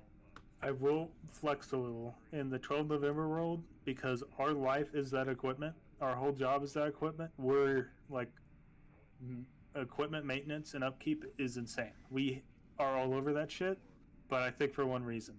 Our first week of AIT is spent paperwork, like TMs, your level TM, general maintenance, how to fill out a 5988, how to do a dispatch, how to see where the numbers are and everything, plates. Like, we learn the basic maintenance items because our MOS is okay. Other groups like, oh, we could just turn them in the infantry. For us, we're useless, practically useless, because by doctrine we don't have any cross training, despite all the stuff we do that you've heard me talk about. We have to have the equipment, otherwise we fail. Cowboy will fail you, Alfredo will fail you, because we're no better than what you could do yourselves. Right. And to answer Red's question, the issue for at least us, we'll say, is the Marine Corps always has an issue of everybody wants to join it and do infantry. Nobody wants to do anything else. We always fill out our infantry contracts. And I'm sure you'll fill out aviation pretty easily too. yeah, we do, but like, it's not. Nobody wants to be a maintainer. Nobody wants to do motor T. Nobody wants to be fucking any of the shit that they don't realize is a really good opportunity. Like, People don't like to go comms. people Like join the the Air Force amount Navy of- and do whatever the fuck. Yeah. I mean, like, to be fair, I think comms can be a really cool fucking job, only because you get a. The issue is you get a fucking flip of a coin. You can go to an infantry unit and do comms and infantry shit, which a lot of people want to do, or you can get sent Thrown to in a talk somewhere and be miserable. Yeah, and I'm not gonna say they should break it up into a different MOS, but I can't say that. It's Yeah. not becoming of a non-commissioned officer to say Ooh. what he wants to say.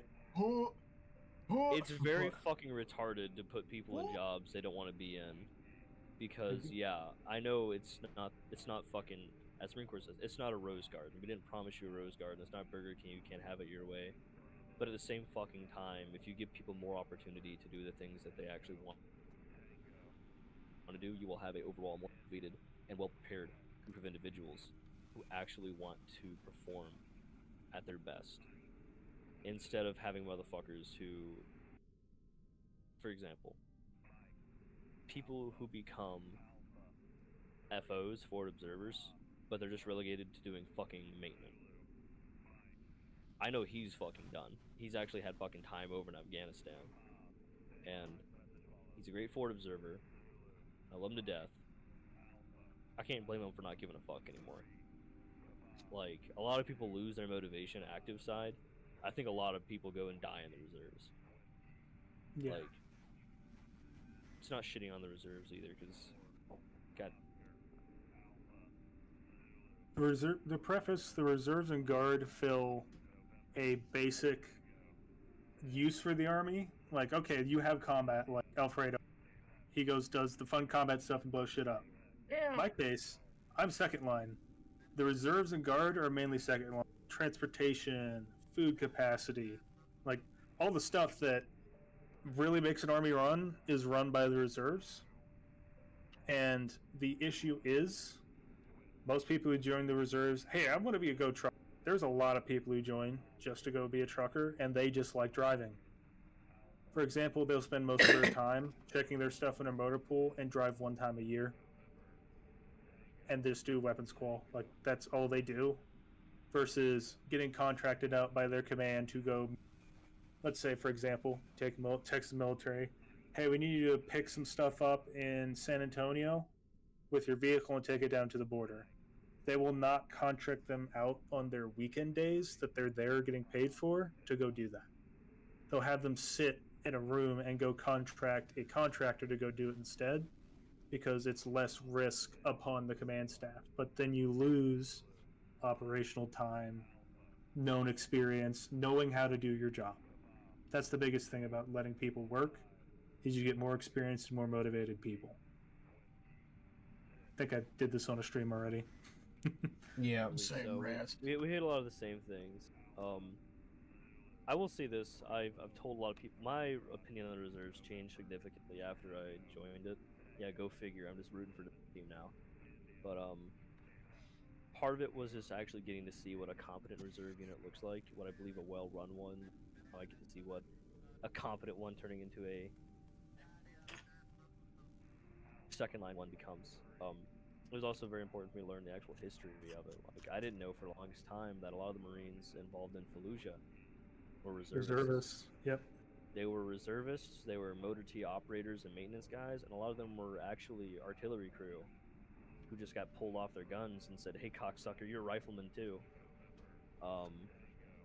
He's a One- rifle. Like, One of the here's the units that took a famous lot of- 2003 one where they had the army band sent out in Iraq Yeah. running gun trucks for convoys. The army band, like, they had all their band equipment too with them in those vehicles, getting blown up by Well, I mean, IEDs. You love to see it, honestly. Not the getting blown up part. Fucking Yeah. There was a reserve unit, our 325, who lost fucking 22 Marines and a Navy corpsman, and like, they got fucked up. Like, it was rough. But like, a lot of people shit on the reservists, not realizing that they're an integral part to the way the military operates. Whether it's in a frontline capacity or second line capacity. Thing about reservists is you say you need them to be, you know, like the army, 24 hours, 48 hours, they'll be there. Like, Yeah. reserve units can be called up in less than a week and sent into, like, Europe. Like, that's how fast they can get people to move. It's going to suck for everyone involved because you got family, you got life outside, but you can spool up a reserve unit if all their equipment's in good condition and their personnel in good condition. Not why you even, gotta like, keep up with that.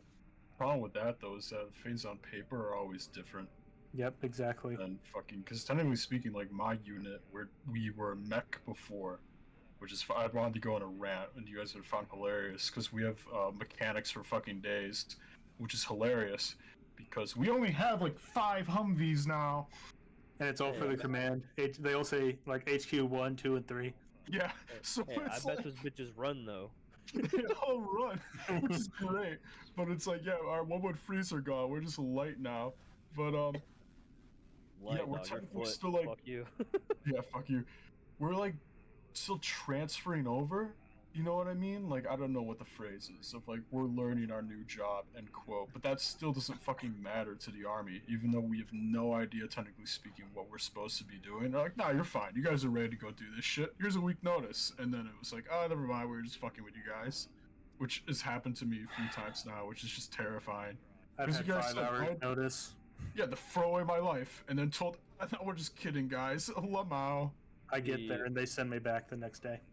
The biggest Yeah. frustration I had was getting told you're going to a foreign country for just 28 days, so you don't get active status. You're going to a foreign country for 28 days, you don't get active status, don't get active health care, and I don't do anything but I sit around all fucking day doing absolutely nothing. Yeah, it was cool to go out and, like, you know, see a foreign country, but my relationship fell apart. A lot of shit happened to my family while I was gone. My job kind of fucking got pissed at me. Like, a lot of unfortunate shit happened because it was gone for fucking 28 days. And I'm kind of like, whatever. If I would have had to go, it happened anyway. But, like, man, is it a fucking inconvenience. If I was doing my job, I would on honestly. But my truck fucking died and broke down, and my crew had nothing to fucking do. And we're like, you know, is there any, what does that say? Outside contracting is hurting institutional knowledge. It's a funny thing you say that, actually. Yeah, I kind of agree with that. I could talk about that Yeah. more on our side So, too. Because as I we found get pushed out- out for contractors a lot. We actually don't own our fucking equipment, our mainstay. It's owned by fucking, well, it's either, it's fucking Lockheed who owns that shit. Because we had a Yeah, staff it's the in same deal as dressed- aviation. Yeah, he got dressed the fuck down because when our fucking truck was about to fucking die, he was like, fuck it, I'll just take it over to the army bay and they'll fix it.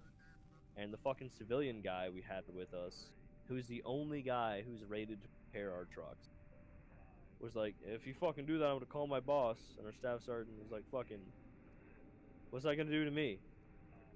Turns out a fucking lot.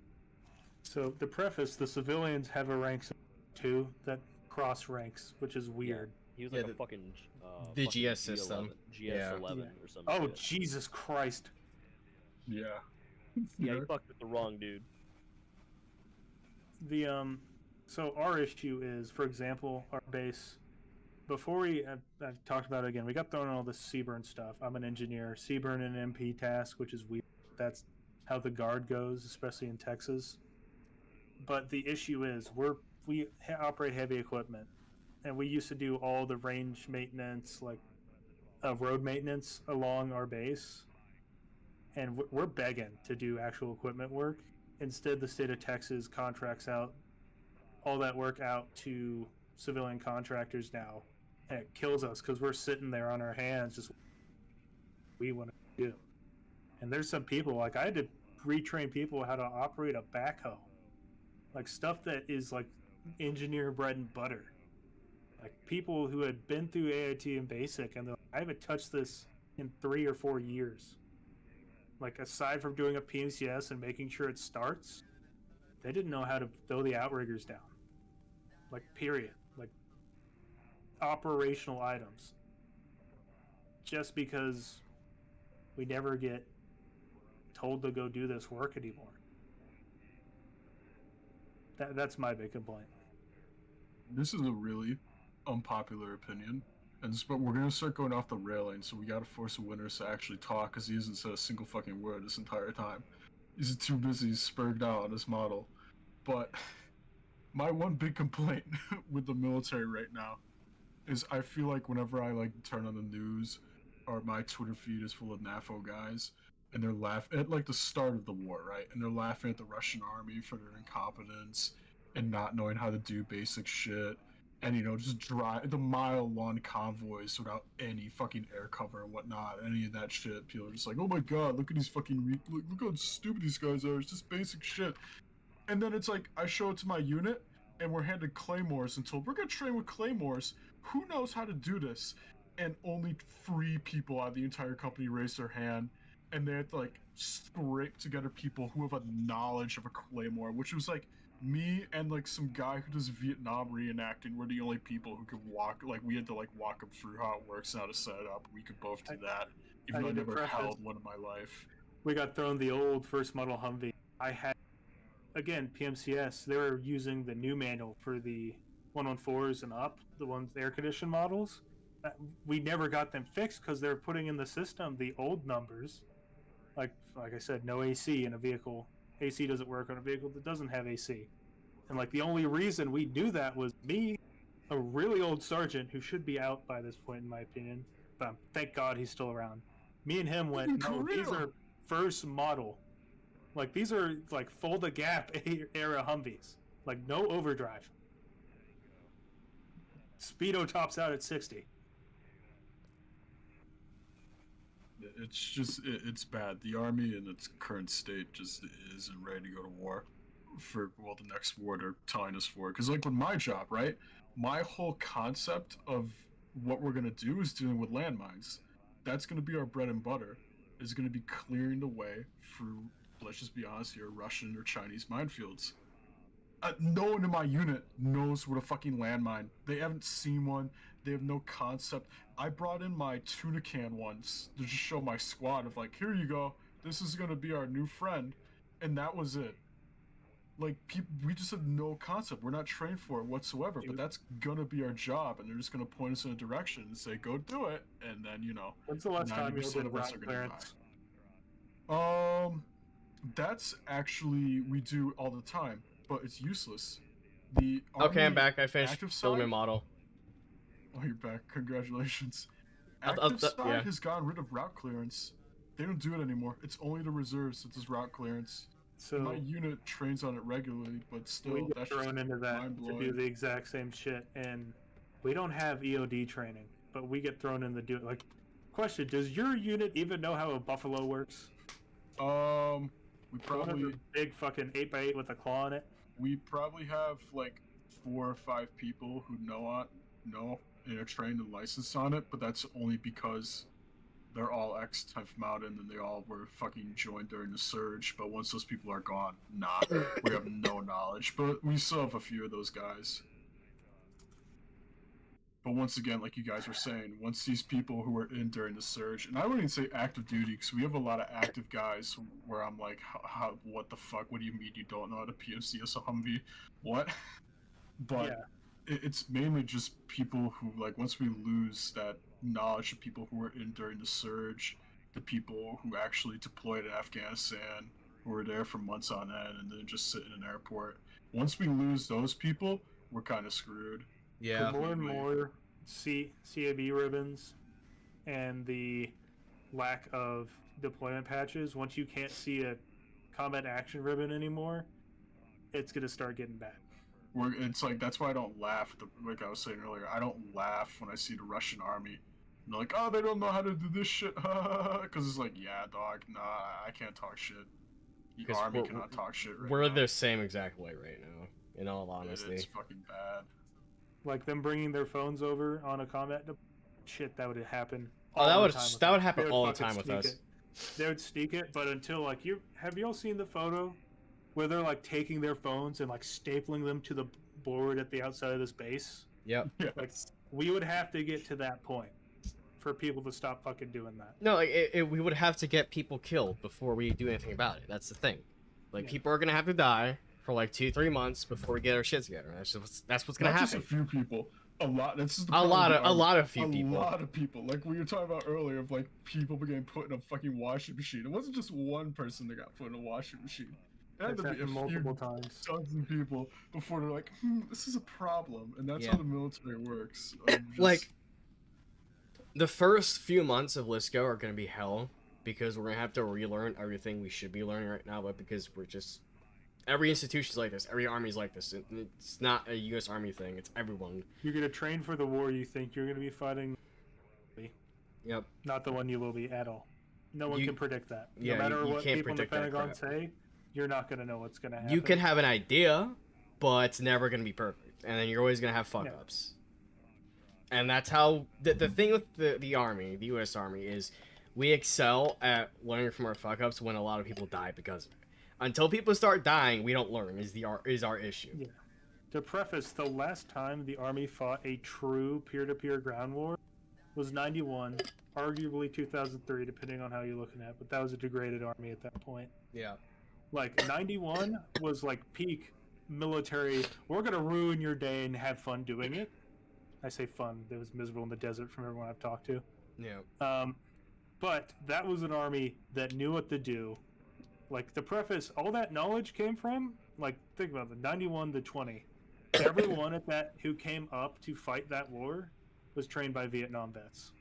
Yep. Every one of them was trained by a Vietnam combat. Not, hey, I went and stayed in a fob, I took indirect fire. Like, no offense to the people who went overseas. Y'all did a fucking amazing job, better than I think I would ever be able to. But there is a good chunk of fobbits out there. Like, the people who went and did route clearance, gun trucks, actually, like, kick down doors, fuck yeah, they know what they're doing. But not every combat action badge is So, like a heavy valid knowledge. one. Yeah. And that's like a problem. They'll give I run that shit into. out for, like, taking mortar fire, like, once in, like, Syria. Like, they'll give you a combat action badge. I'm like, I have a friend who is writing up a I- report right now for some of his Joes that deployed recently. All intel, because we're all in the IC. And they're getting an ARCOM with a C device. He won't tell me why, because the deployment is one of those funky ones.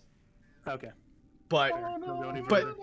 but they're still like intel guys, you know. They're not infantrymen, so I'm still like, why are they getting a C device on their fucking ARCOM? I can't ask, and I won't ever fucking know why. But I'm still like, even when you're doing like crazy spooky shit, you're still not supposed to be in combat, especially if, you know, spooky shit as an intel person. So I don't know why they're getting a C device, but whatever. They're getting a C If I device. receive Dude one- from Lebanon was trying to shoot down a pigeon and a few of the fucking pellets landed into the fire. My thing is, I won't.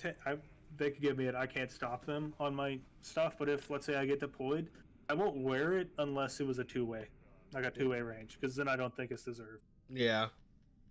Then they'll force you to wear it. That's like because we have people like that in my unit who they generally force them to wear it because we had to wear it fucking just because using like put this shit on. You fucking have it on your face. Put it. My unit does the either you wear all of it or you only wear your top 6.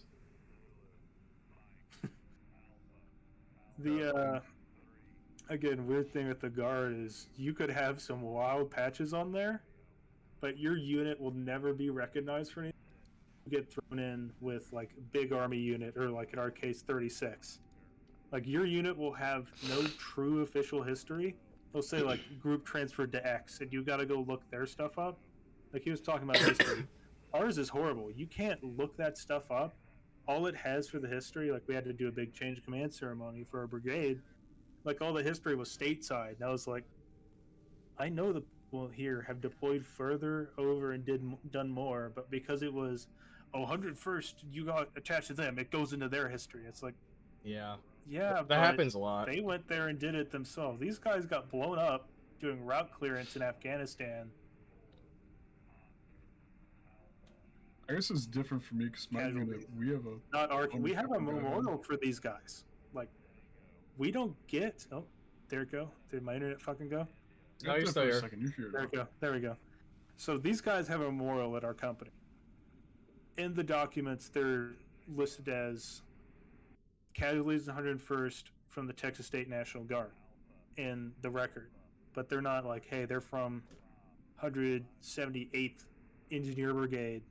Like, no, they're not on the list as that. Like, their benefits go through there, but it's just kind of, I don't think it's fair to the Guard units. Like he was saying in Fallujah, if they were attached to like big Marine Corps, it's not counted as a reserve unit. It's counted as big Marine Corps.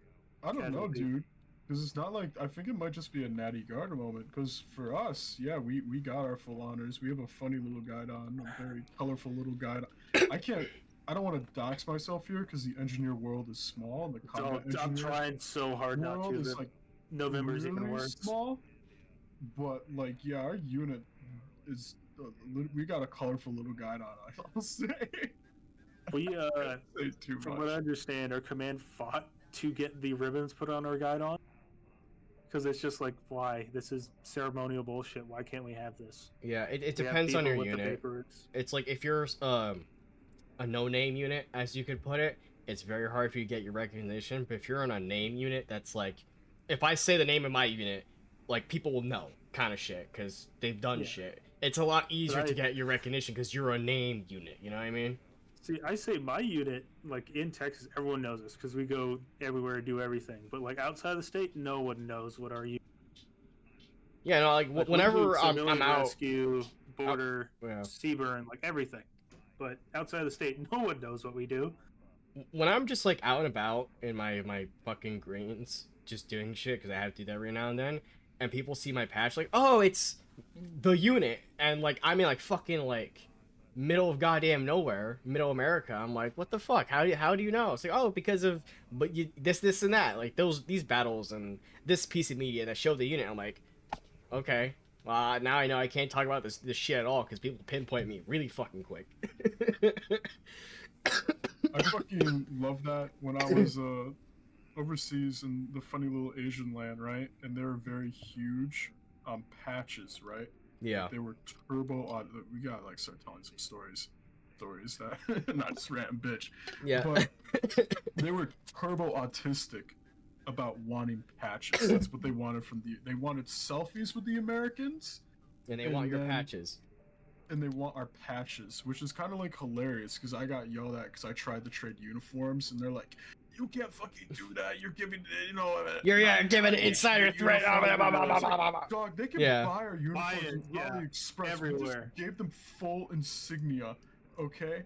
But they fucking loved us, right? Because there was only 8 of us in the entire country in my unit. And Yeah. so we were the only ones with our unique little patch. So we became the extra fucking rare Pokemon. They would swarm us. Because they want ours.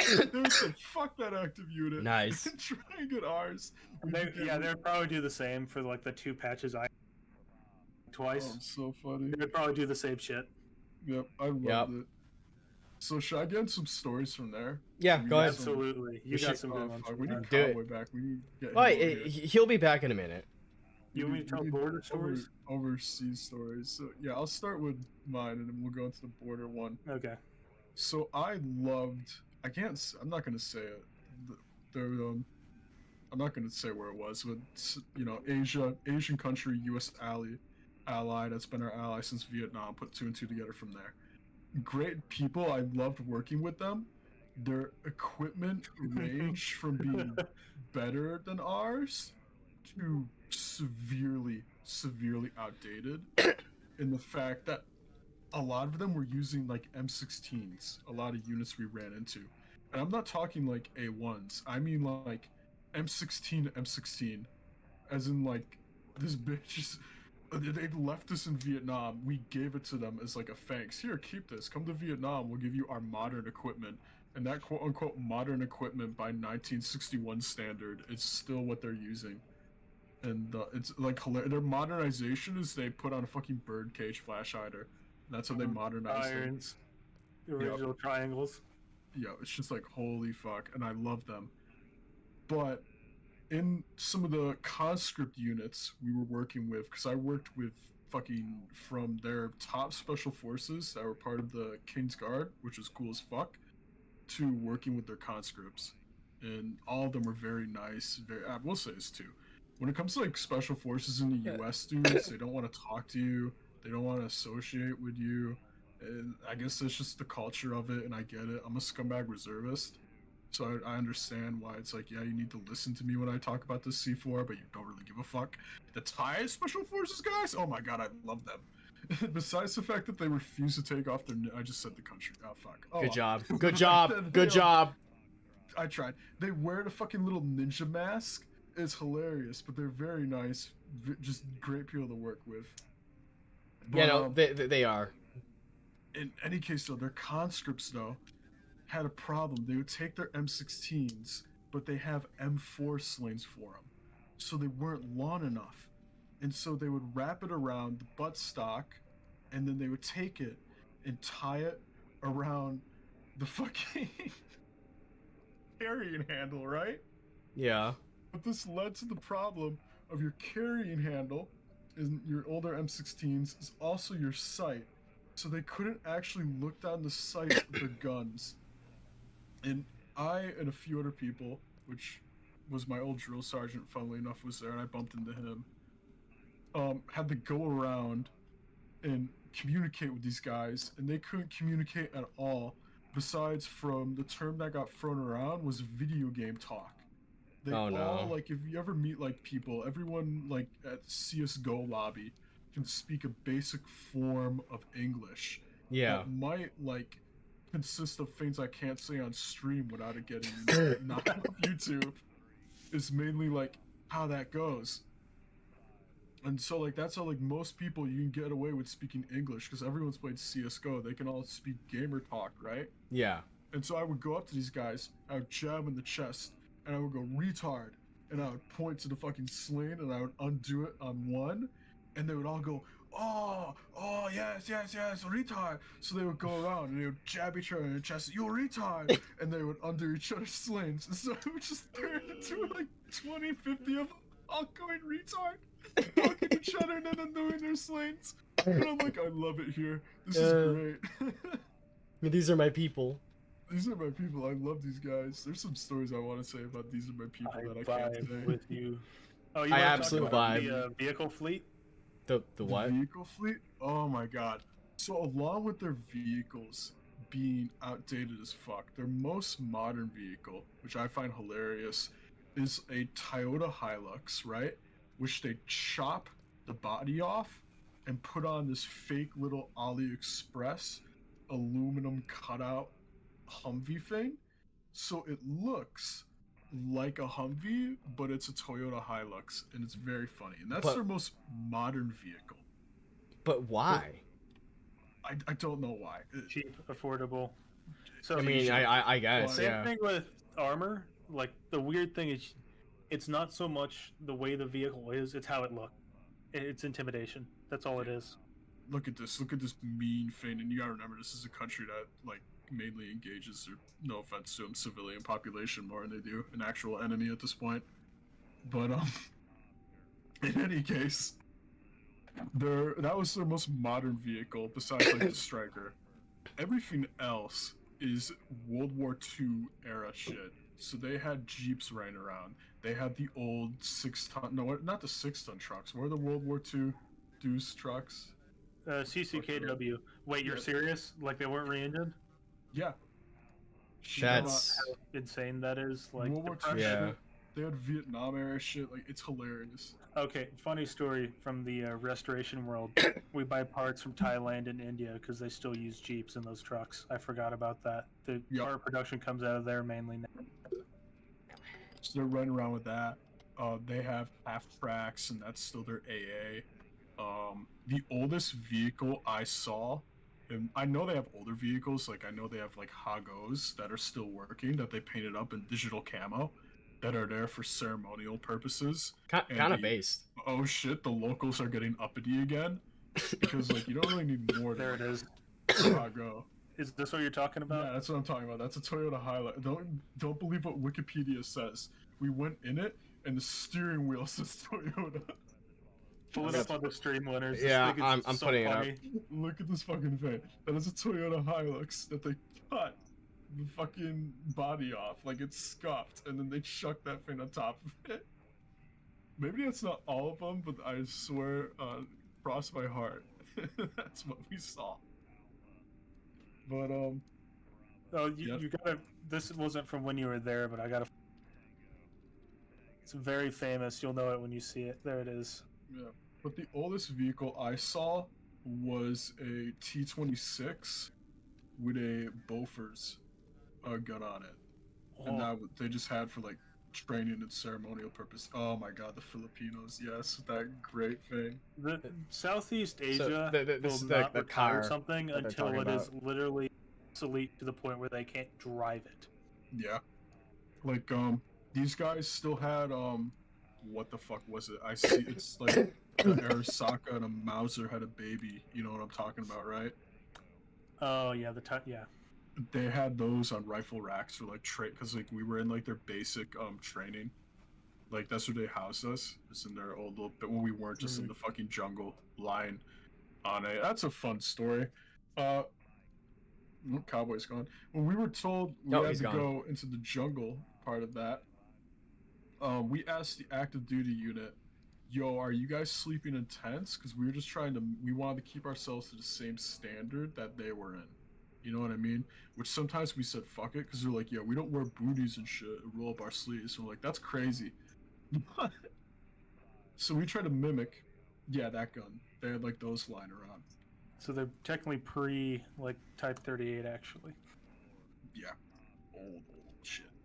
None of them had their dust covers though. Yeah, it's manual, but those always end up getting lost. God, but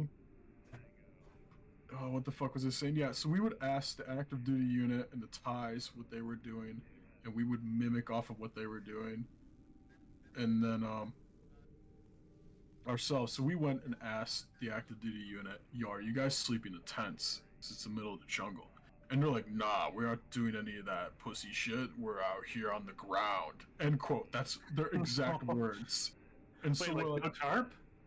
yeah, no, that's what they told us. That was their exact words. And so we all showed up. Everyone brings like nothing but their bare like combat kit, not even assault packs. I say, fuck that noise because I've been through a thing or two in my unit. I'm not gonna like complain or bitch about my unit, but I've learned a thing or two, especially food wise. Whenever they tell us we don't need anything, they're gonna bring it. This is my big tip for you in the army. If someone tells you you don't need that, you need it. Bring it with you. If this is gonna help you survive or you want it, think about I hate the reference movies, but it's just the only way you're gonna get it. You fuckers have watched like Black Hawk Down and shit, right? Yep. And you see the part where they're like, "Oh, you don't need your backplate. Oh, you yeah. don't You don't need your vision. MBD. You don't need any You of don't that need stuff. that shit. It's You a don't need that day water. raid. We're gonna be in and out. It's a day raid." When they tell you that shit, you just go, "Okay, yes, Sergeant, tracking," and then do it anyway. Yeah. I'm telling you, you're gonna regret it. Because we showed up, and the active duty unit thought that when we asked were they sleeping in tents, that we meant like hooches and shit. You know what I mean? Yeah. Big old tents and squad tents and whatnot. They were all sleeping in their individual tents. This meant I was the only person in my entire unit that brought a tarp. Everyone else just had to sleep on the ground in the jungle. Amazing. Shrimply amazing. Yup. Just it's because just a slight miscommunication, but like always prepare to be fucked is the best way to put it. Like Yeah. Murphy's Law. If I could like add anything to like the basic training cycle besides just learning how to PMCS shit force wide, I feel like that should be like on par with learning how to shoot an M4 at this point, because it's 90% of everyone's jobs. But we already went on that rant. But is Murphy's Law. And for anyone who doesn't know that, go Google right now Murphy's Law, and then go Google Murphy's Law military. And I feel like that's like some of the most important, like, fuck any of our philosophy thing, Trajan, I'm a Sigma male bullshit you've been reading, or any of you, like, how do I improve self-help books? Fuck that shit. Go read Murphy's Law, and that will help you with any of your life's It's gonna help problems you a far whole lot. more. Yeah. Go hope for the best, prepare for the absolute fucking worst. Yep. You'll be happier Yep. that you have it and don't need it than you need it and you don't have it. You're gonna be nothing's much worse. better off if you're actually prepared and you don't need it, then you're not prepared and you need it, and then you just kind of fucked yourself. Always be overseas, especially always be overprepared, especially when you're overseas and in a climate that your ancestors have never been to in the past 5,000 years. This is the first time someone in your biological lineage has felt this level of sun, In like It's very 1,000 good to years, be- yeah. overprepared. Or encountered that type of weird ass bug. Yup. Oh my god. But yeah, I guess I could tell a few more jungle stories, but you go ahead and tell some border stories now. Inform us. The border. So I spent a year building fence for the Texas State Military. I do not represent the opinions of Texas Department of Defense nor the Texas Army National Guard. I need to preface that because it's a hot spot down there politically. Yeah. Yeah, Long none of story us short- are actually part of the military. We're all just talking about our Roblox LARP group right now. Just so Long you guys are story tracking. short, military, regardless of either side of political spectrum you're on, neither of them gets it right. But we were building fence out there. Long story short, my neighboring company down the road, I'm not going to tell you where because that's opposite issues, where we were. They, along the Texas River, the river down in Texas, the Rio and everything, basically all these reeds pop up, and we were told we got this easement. Easement in regular people terms is a distance you can build on, 10 foot on either side of this center line. So we had that set out by the state. So other company down had to clear through these reeds. They proceed to take an excavator because it's the only thing that can pull it out and lever it out. So this one guy's driving this brand new excavator we got from a rental company because we had a hard time getting our originals.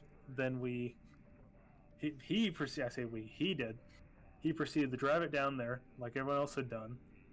But it had rained over the weekend, which we didn't know because we were out doing other stuff we got thrown on. It rained on the worksite. We go out there. He proceeds to sink that excavator all the way up to the cab in that mud.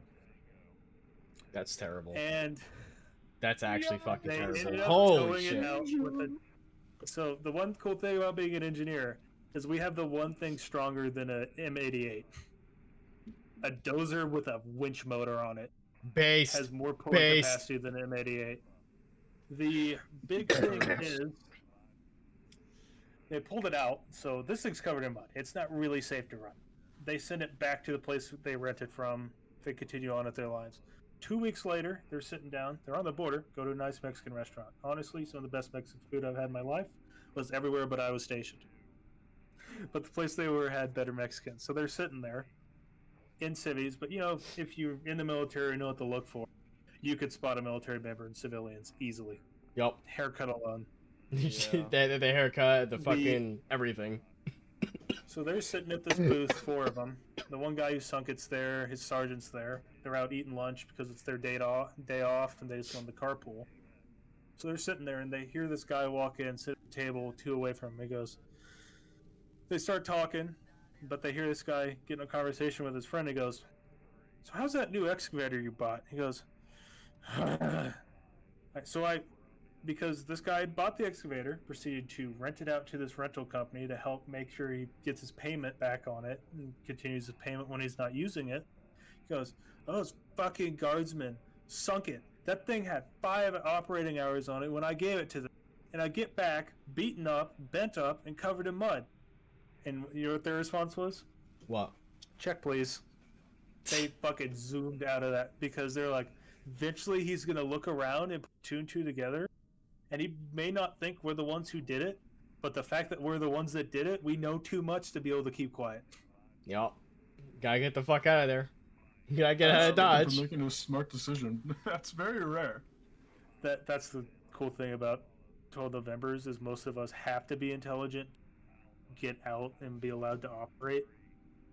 Like, it's competitive to get in a piece of equipment in the operation world because everyone wants to do it, but eventually people burn out or they get shown they take too long to do a job. They get swapped out in the high-intensity work environment. Training, everyone gets the same time. Real work ends up getting swapped around. The other time, so when we first showed up, we had skid steer. That's it. We are, so again, to those not from Texas, Texas is not flat. It is actually very hilly from the border next to SpaceX all the way to into the desert. It is pretty much hills. It is not flat out there. So we had to proceed to take 2 miles of hills and turn it into, and you could get a 10-ton water truck down and not get it stuck. So we're digging this stuff out with skid steers. I'm on the back end of this hill. I'm pushing stuff, and all of a sudden, I'm like, yeah, I must have pushed a lot. As I realize the entire hill, which is made out of sand because it's the desert somehow, with all the plants that somehow still grow in it, and I proceed to slide, I would say about 200 yards down a hill, looking at this property's owner's fence going, please, please, please, please, please, please, please, please, no, no, no, no, no, no. And it stopped sliding a couple inches from the guy's fence. So I proceeded to take my bucket and physically, like, if you can imagine a skid steer dragging itself, like, because the tracks will not work, I dragged myself uphill for about another 100 yards till I could get traction again. The like thought of doing that again, where I'm hands against the oh shit bars, I never want to do that again. I like to Also, imagine that to there's a answer your guy question, inside of the house going, Alex- please, please, please, please, please. This is an M88. I just popped up on screen behind me. That's an M88. It's an armored recovery vehicle. Let me see it. I'm back. It's this thing. Sorry So- for disappearing. What did I miss? Just we're Oh. talking. Overseas / mission stories. Yeah. Let me go.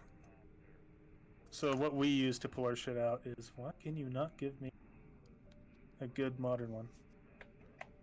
Because I don't want to post ours, because then that's complete docs. Yeah. What Fucking- OPSEC? What's that? Never heard of her. Hey, you guys want to see my CO? You guys If want to you see wanna know my something command about wall? The border, OPSEC was simultaneously the most important thing and the most ignored thing by our entire command staff. Yeah, I can see it. I can totally see it. So- I know a dude who's an intel weenie on the border, and the shit he tells me is pretty wild. The most unfortunate thing is one of our higher staff is actually extremely famous on YouTube. Like, Oh, he's a One of YouTube the- personality. he is like, he's like Hickok 45 levels of famous. Oh, that's not good. No. What's funny is I didn't realize who he was when I first met him because he put on so much fucking weight and got fat. And it wasn't until somebody had told me like a month later in a hotel, we were in the same bed. Hey, you realize that's who that? He said his name again. I was like, what's the name sound so familiar? And it was that brain rotted kid who heard Neko speaking and instantly caught the hots for her over the fucking. Oh god. And Recursion Tard over here. What's up? This man can remember all the patterns, I guess. We're not the YouTuber. Let me actually. I will put his fucking. I will put it in the little fucking chat that we have for you guys to Mhm. look at, and tell me if you know who this is. Nope. Fuck, no, that's a funny last name though. It's this guy. Oh my god! Oh, what the fuck? What? I I watch haven't- his shit all the time. I shook his. What? So I got a challenge coin from him, and because we sat and spoke for a good like 8 hours, because he was talking about his deployment stories, how he got his first combat action, and then I was talking about how I got my first combat action, and then we were just talking shit, and I Yeah. didn't realize who the fuck he was, because like we both were just gushing over the fucking 240. Understandable. I get that on a fucking carnal level. Like, he put on a lot of weight from when I was watching his channel. Still a fucking really really cool guy. I was amazed that's who the fuck I talked to, cause like I'm honestly kind of glad I didn't know who he was. Otherwise, I probably would have not have been so composed. That's the thing. I couldn't not nerd out. I would have to be like, yo, so about that like ARRPK video you did a while back. There's no Oh. way. My ex is pissed about that video. But fucking like, I was so amazed, and of course, one retard embarrassed himself to him. It was that retard who slept in the bed with me. Of course. Of course. Because, as that man would say, he said, "Hey, is there anybody here this specific MOS?" And this kid failed out of the schoolhouse for that MOS, and he wouldn't shut the fuck up about it. Then he made it his whole personality. I was really infantry. Yeah, pretty much. And he started asking him a whole bunch of questions relating to that MOS, and you could see the smile that appeared on his face and realize that, oh, this kid's just a fucking loser. But that was the highlight of my fucking little stupid fucking trip to Tennessee. Was getting a fucking goddamn challenge coin from that man. That's funny. That's goddamn. It's pretty based. Not gonna lie. I will see if stand by. I'll fucking keep talking. I'm gonna see if I can find it. I'll post a picture of it. Like, I don't mean to like, oh my god, I'm a micro celebrity. But like something I always find hilarious, and I'm gonna say it because I want him to like. There's no way he shouldn't know at this point, right? He should have put 2 and 2 together. There's a dude in my unit who has my stickers, multiple of them, on his fucking water bottle and on his cooler. And I assume he has like bought more. And like I'm at the point where like I think I figured out that he's bought probably like 18 of them back in the day, because I can see on like Redbubble you don't get like names and shit, but you get like regions and whatnot, like where it's shipping to.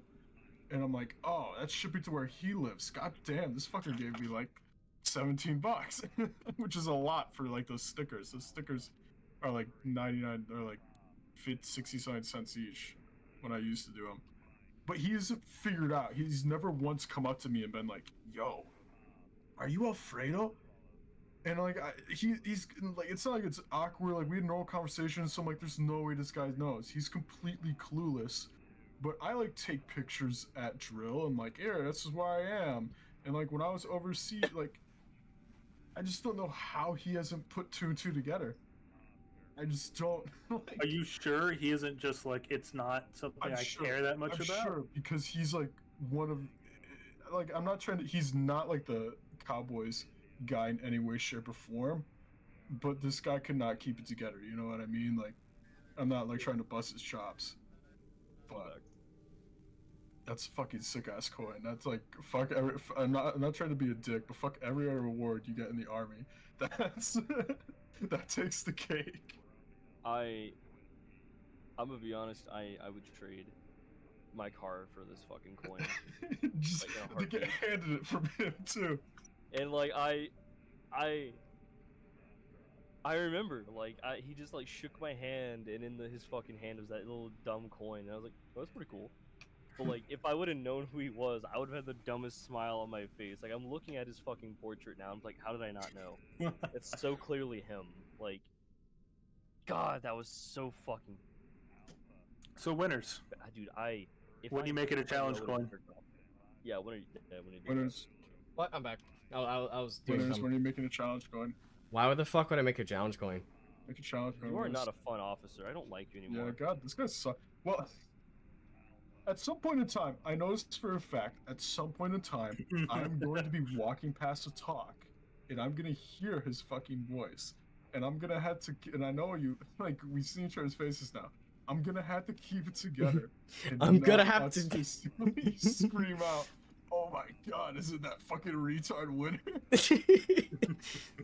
Like, in front of a bunch of, like, a full bro colonel, not just So go who up likes and try office and... ladies in here? Alright. I don't want to commission copious amounts of Signalis pornography. Okay. Oh god. Okay, he's lost his speaking privilege. Yeah. Kill this man. Kill That's this the thing, man I'm right gonna, now. like, say that shit from a full bro colonel because I'm just too autistic. He's just too retarded to get the fucking You're memo. gonna have to grab him and go, Specialist Alfredo, outside, time now. Outside now. You're just gonna- Take a fucking water source with you. Yeah, hey, I know this guy from somewhere. I'm just gonna hear faintly outside that talk. Your lips, my cock, ready move. Alright, numbers. Down a little, put a little bounce in it. 1, 2, 3. It's fucking There was terrible. this- I remember when I got to talk to some brain-rotted lance corporals in fucking Fort Lee, and I taught them something that came back to bite me in the ass. Wasn't demoted, bite me in the ass, but almost ruined my letter of accommodation. I taught them a new exercise to do on the PT table, and it was Marine Corps throwbacks. Because I don't know how y'all do PT, Throwback rabbit. but you show up, you form a big school circle, not school circle, like just a circle around the guy in the middle, and he'll say, you know, good morning Marines, my name is da da da da da. I'll be leading your morning exercise. Our first warm-up exercise will be, and then you'll say like fucking da da da burpees or some shit. The You'll prone demonstrate- row. Yeah, you'll demonstrate it, and then you'll be like, "This is the starting position. Ready, move." And I'll go on cam for like 2 seconds so I can illustrate how autistic this was and how I Oh, should have known God. this would Oh have no. blown back on me. Fuck Hey, about chat, pull that up on the stream, chat. pull it up. My PT has not changed as basic. It's just the same PRT. Oh, it has, I don't know about fucking It's Century winners, not but it has changed not at all. changed. Yeah. Oh, no, he couldn't do it. It was so. He's back. Why is this Uh, thing such a piece of shit? This There it one is. winners accidentally tapped out. He somehow pulls the tab up on the stream. How did you even do that? So fucking. All right, how do I do this? Here we go. So, starting position is this Marine Corps throwbacks. 1, 2. Somehow both what I imagined and not how I They're imagined. exactly the same. Oh god. The fucking arch makes it even better. Like the dropping on one. Like. That was perfect. Yeah, I can see how that would be clear. This is I what got a video of one of the Lance Corporals I taught doing that in formation, but it was fine because it's for formation, so nobody could see him. The issue is when his dumbass 3 days later was chosen to lead the PT in the morning. Ah, Oh no. He thought he'd be funny to do that in front of everybody, which included the skipper. And so, of course, the first thing, like, what the fuck made you do that? The Sergeant Cowboy thought it was funny. Then I get hit with that, oh, so we think morning PT is a fucking joke now. And I'm like, No, please no. I'm like, no, I didn't think it was a joke. I just didn't think the retard would, like, do that. lowest common denominator, baby. this is why I only talk to 2 people now. This is why. And, like, it was funny as shit. My time was there was short anyway. Honestly, I'm happy that happened because fuck that skipper. Bro, that's a word. That's a word for the story. I'm That's happy terrible. to know that that man's career get to deal with the Marine Corps throwback at least once. Jesus Christ. Oh man. Let me think. What else do we have? My mind. In the back of my mind. Yeah, but Yeah. that's- Oh, I got a Right. story for people to know. So I did explain some little Texas fun trivia here. Okay. Alfredo learned this coming down here. Mhm. Public land really isn't a thing. Yeah. It's like not really a thing here, like at all. And if it's public land, it's like desert. No one wants to go there. So basically, most bases, also this applies to federal, like there's the base section, then it's like, oh, this is a national forest. You're not allowed to dig or do anything here. The Forest Service will come and give the military the outlines of. Do you know how annoying that is as an equipment operator? Being told, you can't dig over there. That's a national you can't break that forest. tree branch. And I knew like big federal bases were like that. So on our base a couple years back, I decide to, hey, we got to push over this berm to get some drainage because our work site is currently a pond. And so we end up, I grew up on a farm. A backhoe is basically a farm tractor. I did the most farm ass shit ever. I made a path, and I took it over this berm, and quote from a sergeant who saw me, holy shit, I thought you were going to tip that thing over. And I went, no, I wasn't, because I was the right way on the slope. I knew what my center of gravity looks like. And 2, I've done this way too many times. Like, again, in Texas, certain parts, you have to make the road by pushing trees down. There is not certain parts of Texas that you can get a vehicle. So I was like, I just pushed through, I walked it before I came through, and I was like, hey, I just got to push over a couple branches. I do the thing, and I come back, and he comes over and goes, I hope the fuck the Forest Service out here doesn't see that, because we're not even supposed to touch the tree branches. I go, Ooh. To preface, I pushed down like a couple bushes and broke some tree limbs, but you could see the trail I made through there. And to preface, this was like a space, like the distance I drove was no more than 50 yards. But holy crap, I was like, "Are you fucking serious?" And they're like, "Yeah." I'm like, I didn't know. Like my entire experience of having to do stuff like on your, and they tell you to go clear a trail, you just go do it. You don't like go, "Hey, do you not want me to like cut down this tree or this tree?" Because then you spend 5. My overproductive brain went, "Yeah, that's the correct response." Oh, it fucking wasn't. It was not. That blew my mind though when I was in Texas because like coming from New York, there's like sections of wilderness, right? Which you can start walking and just keep on walking until the day you die. Like you can keep walking all the way up through Canada, right? And not run across another sign of human life. You know what I mean? Like we Yeah. just still have what the hell is the term for it? Not feral wilderness, Jurassic World. It's like some like dinosaur fucking term. Just fucking deep wilderness where it's just no people. Yeah, like- so I went with that in mind. I'm sending something that you need to pull up stream. Okay, that's very The good. biggest plots of land in Texas are these like ancient, like colonial era ranches that still exist to the point where, for example, if you've seen an F-150 with King Ranch on it, it's from one of these properties. Okay, let me pull this up. So those dots are all private property, completely owned by one family company. And I went to this like, oh, we're gonna shoot guns. Let's just go murder sand. And they're like, no, we can't do that. Unless No, this you is a own big map. property, you can't. What do you mean? And they're like, yeah, no, there's no public property. I'm like, what the fuck? What? This is Texas. It's not endless desert, right? We got fucking, Jose and Miguel doing it God. every weekend. Why can't we do it too? No, Why is this that's map not so it. fucking big? Yeah, I know it's a big fucking state, motherfucker. No, I mean like physically, this is like I a know. 20 I see it pulling kilometer. up.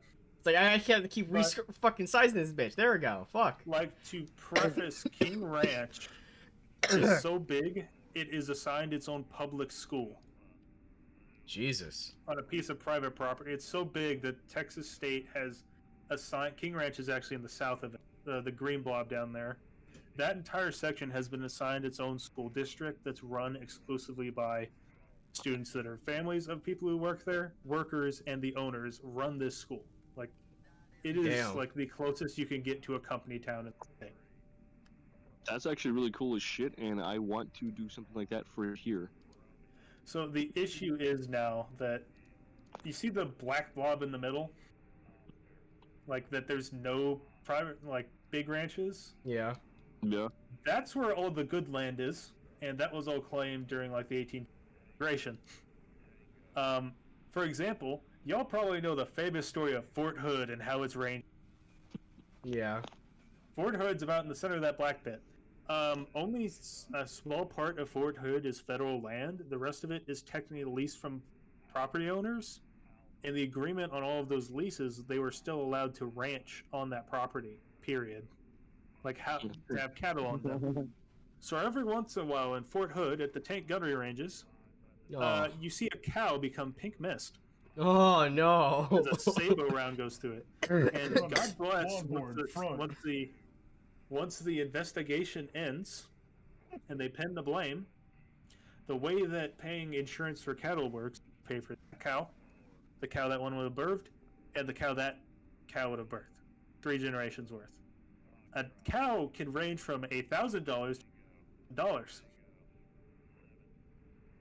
To preface, so you just basically, oh, there was a cow behind your range target, but you put the sable round through the cow. Say goodbye to your pay. That's Take it out of your paycheck. that's fucking stupid. Holy shit. How much does the cow fucking cost?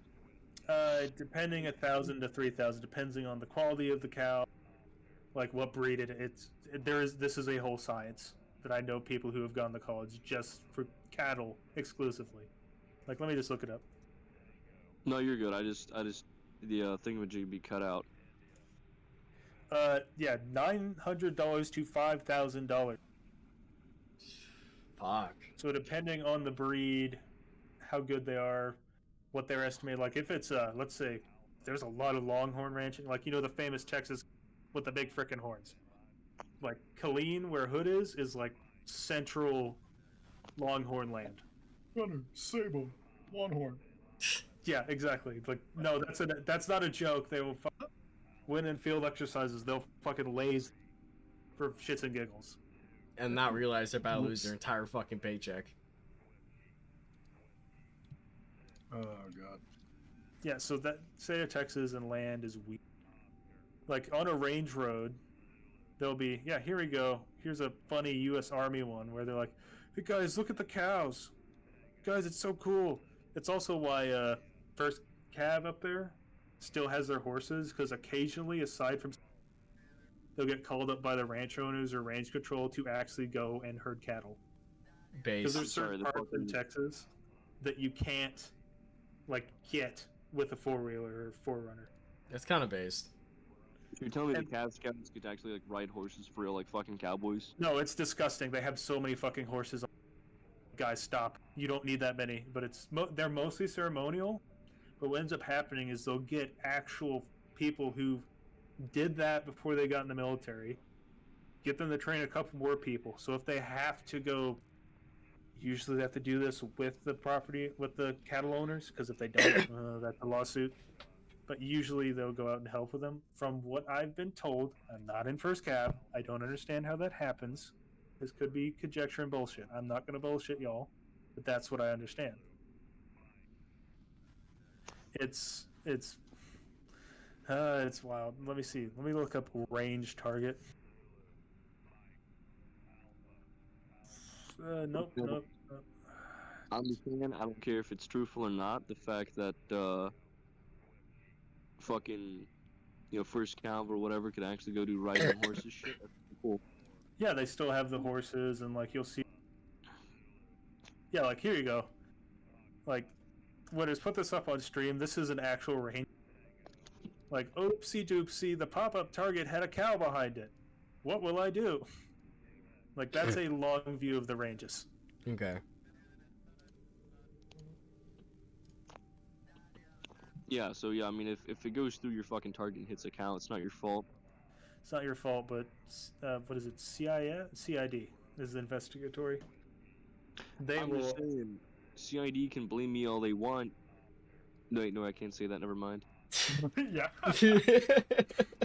There you go. I realized very quickly I'm not in the comfort of a private conversation. There's one with a target going through the air too, because then you could see the actual target down. Big those things are. Hey, NCIS, I love you guys. You're very valuable. Yep. Definitely don't do anything just to boost their careers and not, hurt people. Love you guys. Hugs and kisses. Hey, maybe you guys should go investigate those rapes of Marsuck. What? Huh? Huh? Good. So, rest in peace on Fort Drum for saying, posting way too many Pepes on Steam, I know that's very, very important and shit.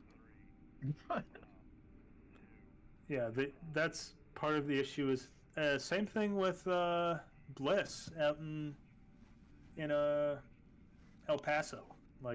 All their the land is leased. They don't really farm out there because it's too damn hot, but they'll have some stuff that happens occasionally. A military base is big when technically you have public roads and highways driving through. Oh, I know Fort about Worth's that one. Experience. Where it's why is there fences? It's no, that's just to keep civilians, not to keep us in. It's to keep the civilians out.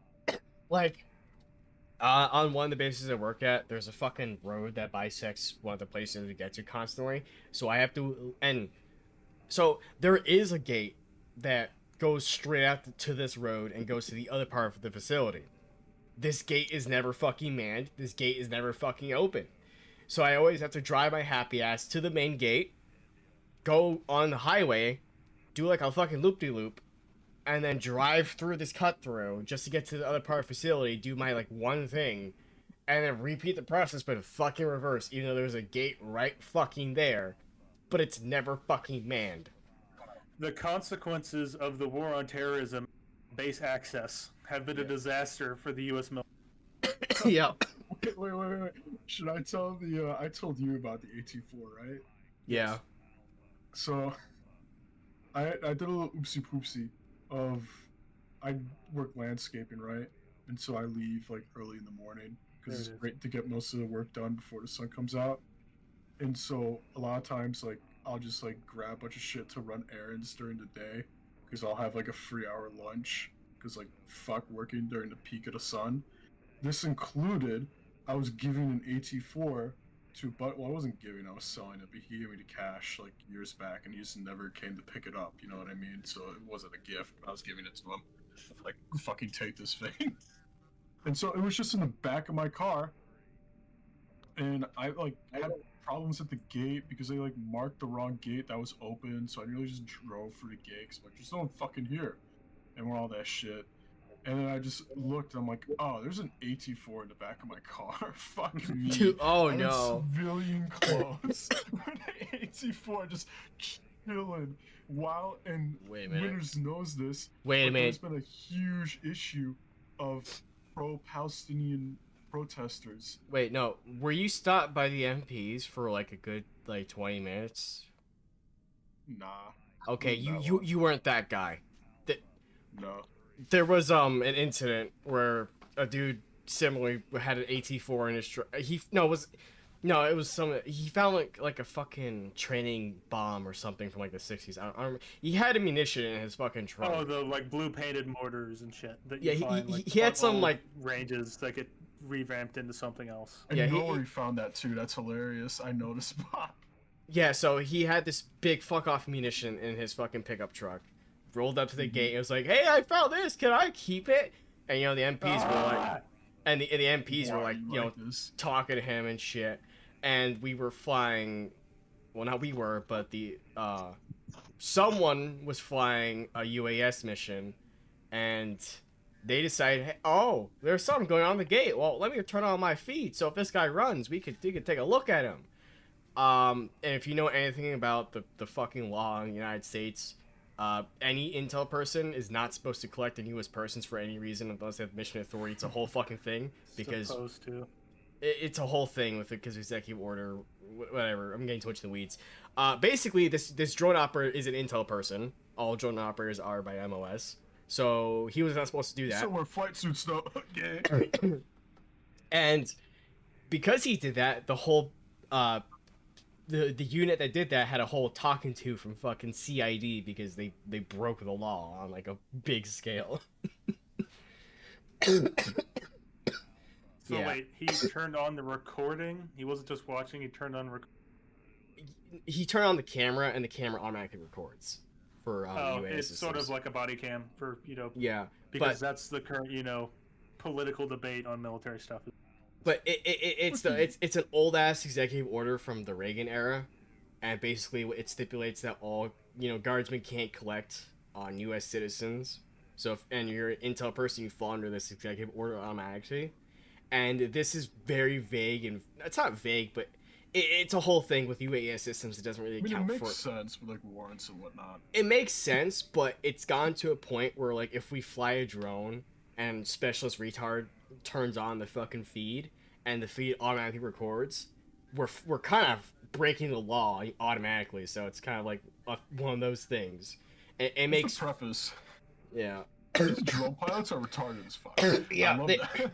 They're wacky guys, but like my little brother will be having a soccer game, and because they got a pretty long range, so they're like far around the whole area I live, Yeah. and they will fly a good 20 feet above like the kids' heads, just circling, watching the soccer game. I'm like, these assholes are supposed to be training, and they're watching a bunch of little kids play fucking soccer. I'm like, I wonder if they're paying attention. So I'll like start waving at them, and then they'll start doing the whole Bob the Wayne thing, and I'm like, holy fuck, they're unironically watching us play a soccer Yeah. game. So, This is like- what- God knows how much money my taxpayer dollars is going to So right now. You simple fucks. If it's who I think it is, they have the ability to like just observe without recording, so they don't fall under that EO. But for this incident, they were recording, so they did fall under the EO, and it became a whole fucking thing on the base. God damn. It's fucking So, wacky. That's funny because the amount of have you noticed like lieutenants and officers like start appearing with more and more drones all of a sudden? Yeah. It's just like I'm like, sir, I don't think you can find that. Sir, sometimes they get really mad at us at range. Yeah, I had Like, to. it's great photo op footage for the social media for our company, but No, Yeah. don't get me started. Don't. Personal get me drones are a fucking started on issue. the LT's recording shit. Like, I've had to, like, smack someone up the head. It wasn't my unit, thank God, but we were co-locating on a fucking range.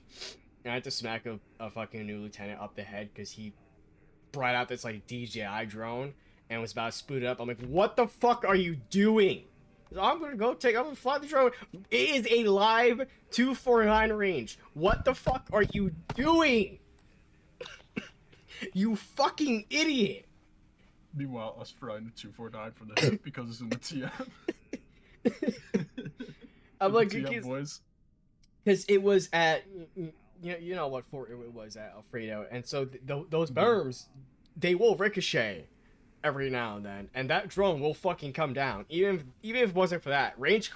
Fucking range control is Range gonna control there is They're gonna- Nazis. Yeah, they're gonna fucking- see it, and they're gonna have a fucking aneurysm because there's like a 1 in 1,000 chance all of a ranges fucking. shut down. All Yeah. right, Yeah, they will too. ceasefire. It's also because Yeah, the range we occupy, there's an Apache flight track not too far, so that's also restricted airspace because of the Apaches. Oh, I got a fucking story. Fort Yes, Walter, Texas, old helicopter base where they trained all the people during the Vietnam to go fly helicopters, is also now a guard base and only a guard base. They there's an airport about 200 yards away, and air traffic control never tells the helicopters to fuck off when the range is high.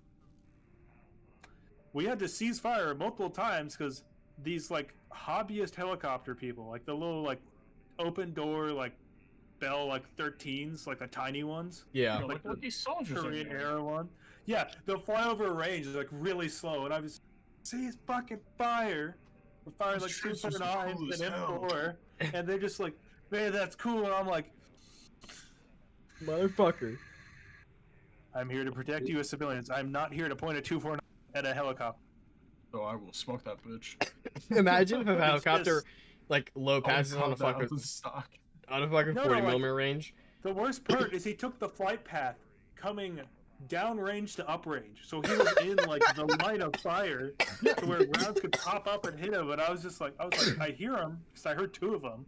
He saw those I saw the tracers. first one, and he was flying behind us. I'm like, okay. His buddy comes up behind us, flies over the berm. I was like, he's fucking fired. What the fuck? Like, I was pissed. Like, if I was a lieutenant, I'd be like, I would fucking call the airport and be like, you need to get that guy on the ground now. You need to before square he your gets shit shot." away. Hey, look, the homie just wanted to experience what a fucking hot flight was. Okay, calm down. Like, the preface, this used to be a big military base, but, like, the guard only owns, like, the ranges and, like, one old barracks room there now. Barracks building. So it's like, it used to be a big base. Now it's, like, this industrial area, which is normally, like, a cold range about 99% of the year, but when we show up, it becomes a hot range, and, like, they just seem to forget. And they're like, let's go fly the old helicopter trading route.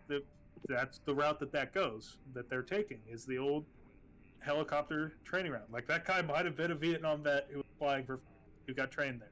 He was flying the old flight path, but the issue is, his flight path goes over the goddamn range. Oh god. Yeah. What is with, like, people going, I can fly here? Hey, Oh, so you see yeah, the Fredo, tracers? Oh, Yeah, that's pretty cool. That's Look pretty at, cool. Anders. look in the channel, Fredo. I see. I don't know. So, How is that an ad on Twitter? How are they allowed? I Well, don't the know. answer is money, but how do I not No. interested in seeing that works? You know what? I'm not getting into ROTC. This is gonna make me mad, especially when talking. Do it. Do it. Do it. Do it. Yeah, so I have so many range control stories I can't say on stream because I'm gonna say is New York gets so cold that they send the people from Alaska to train here and to prepare it up for Alaska. And we just live here. And as you might have picked up, my unit gets no supplies.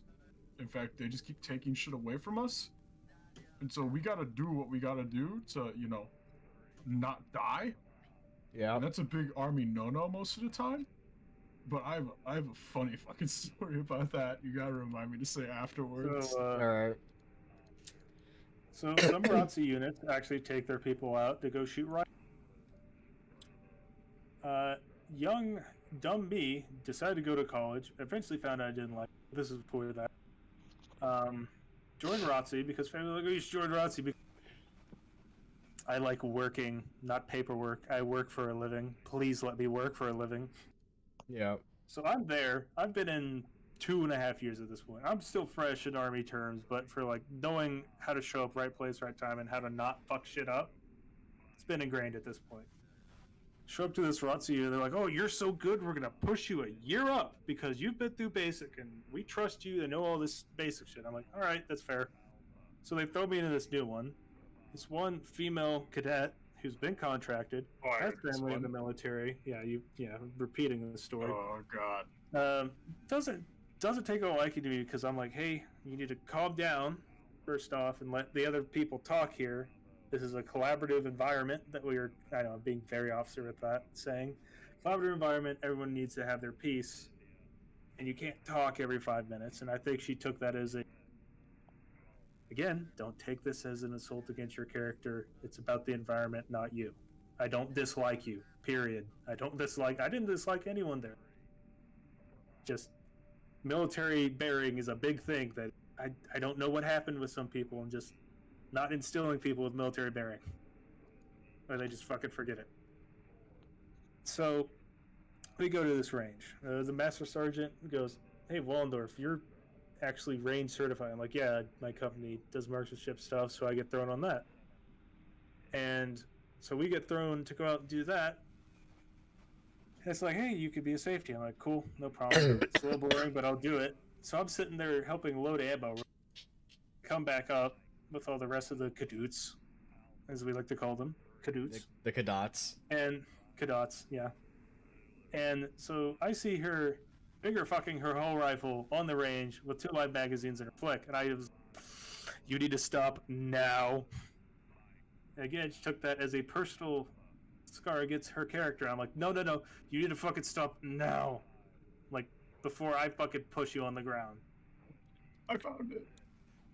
The, long story short, she got fucking pissy and told Master Sergeant, you need to fucking listen to him before I get you out of this program. I was like, thank fuck, because I was about to go ballistic and get kicked out myself. Yup. I was just like, it's one of the few times where I'm an asshole. Because if I see you fucking around at the range and taking it seriously, you're going to be my enemy for the day, because I'm not going to take you seriously as an adult, because you can't seem to act like it and understand you're holding a literal lethal weapon with live ammunition. You could kill everyone here if you wanted. So Nope. fucking act like you have that ability. Take it seriously. Like, I don't know, man. We're not fucking shooting at trash like a bunch of hillbillies. Whenever a fucking Logi unit comes through to, like, you know, the unit group in 0 and qual so they can fucking deploy and shit, it's probably like their primo tasks, and they always come through us, and it's always just a fucking shit show of just massive fucking proportions. That's basically the summary. The rest of that range went. They just did a lot of safety stuff. I actually didn't end up shooting. I was like, give the ammo to someone who can learn more and get a better experience from it. You know, shooting in army ranges. It takes the fun out of it.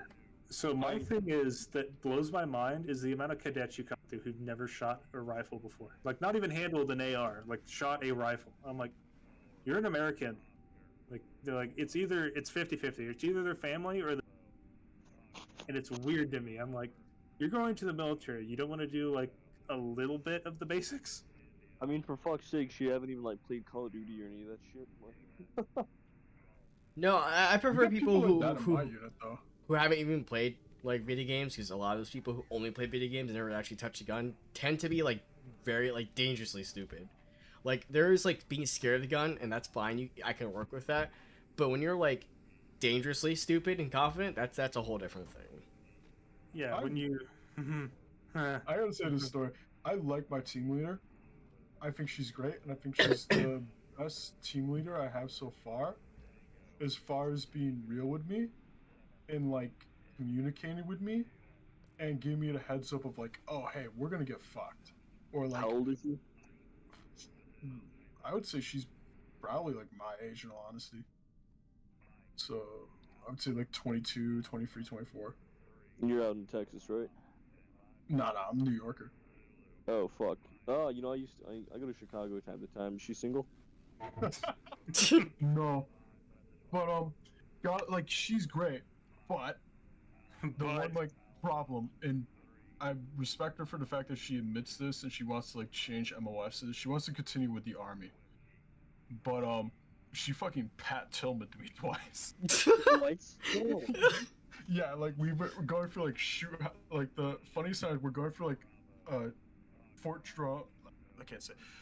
Fuck it, don't matter. Fort Trump, there's that huge ass fucking like town they have, like the fake little suburban town. There's like a building that's like the 4-story building. We had to clear that with basically a team and a half because we had so many people down in our squad. We cleared that entire building. We only took one casualty while doing it, and we got told afterwards that we were the best squad in the company, and they were like amazed at us, which is fucking hilarious because we're like very retarded. Like our squad is like the misfits of like we don't want like we were not like the ones who were like cherry picked and whatnot, and then somehow we always perform. And I think it's because we had the highest fucking morale, and our team leaders are dicks, and our squad leaders are dick. But besides that point, you know what? Morale matters? No way. Crazy. What? Yeah, but we got to the top of the roof though, and I gathered the last guy. And I'm like, yeah, we fucking did it. And I turn around slowly, and all I see is her muzzle in my face. And I'm like, who taps me? I had the worst. I hate mount towns for that reason because I remember getting a fucking BFA in my fucking face, and I'm like, I don't remember if this is gonna hurt me or not, but I think it will if it's this close. I was so happy I was wearing glasses because of that reason. I was like, fuck. I remember having to explain to my guys, yes, blanks will fucking kill you. Do not do anything stupid with it. I had this dumb little motherfucker, but there's no bullet. And I'm like, it'll fucking kill you still. You're not too bad to pull the trigger. I hear this dumbass go, but there's no bullet. And I said, motherfucker, do you want me to fail you now? And he shut the fuck up. But there's no bullet, sire! Like, they have no, like... You're, like, lucky in the fact that, you know, that you're above them rank-wise and respect-wise, but it's hard to go to someone who's above you because they don't play video games. They don't have that. Like, doesn't play video games, doesn't own a gun, refuses to like get 9 to into 5 at their generic job, doesn't do more than the bare minimum. Yeah, and it's just hard to go, like, I don't want to be demeaning, you know what I mean? And disrespectful and, like, break rank. But that was, like, one of those moments where I'm like, not only was that, like, your muzzle was in my fucking face, basically, but you also just Pat Tillman me after you literally you were right behind me. You physically watched me gat the last motherfucker who we were supposed to gat. We knew how many people were in this building, and you still shoot me. And the only saving grace was the fact that no one actually saw it but the people in our squad. The judges were all like, oh, op's over, you know what I mean? Oh, last guy's dead. All right. And we're instantly like filling out paperwork and shit, and somehow like but we could have gone from being the best in the fucking company to the worst if they had witnessed that. And it's just because they have no experience with firearms. But it's like, your combat arms, this is our job. As much as it, like, they tell you, go home and read the TM, and I know that's bullshit, and most people don't actually do that. More than once a year, please. I beg of you. Yeah. I remember I back out.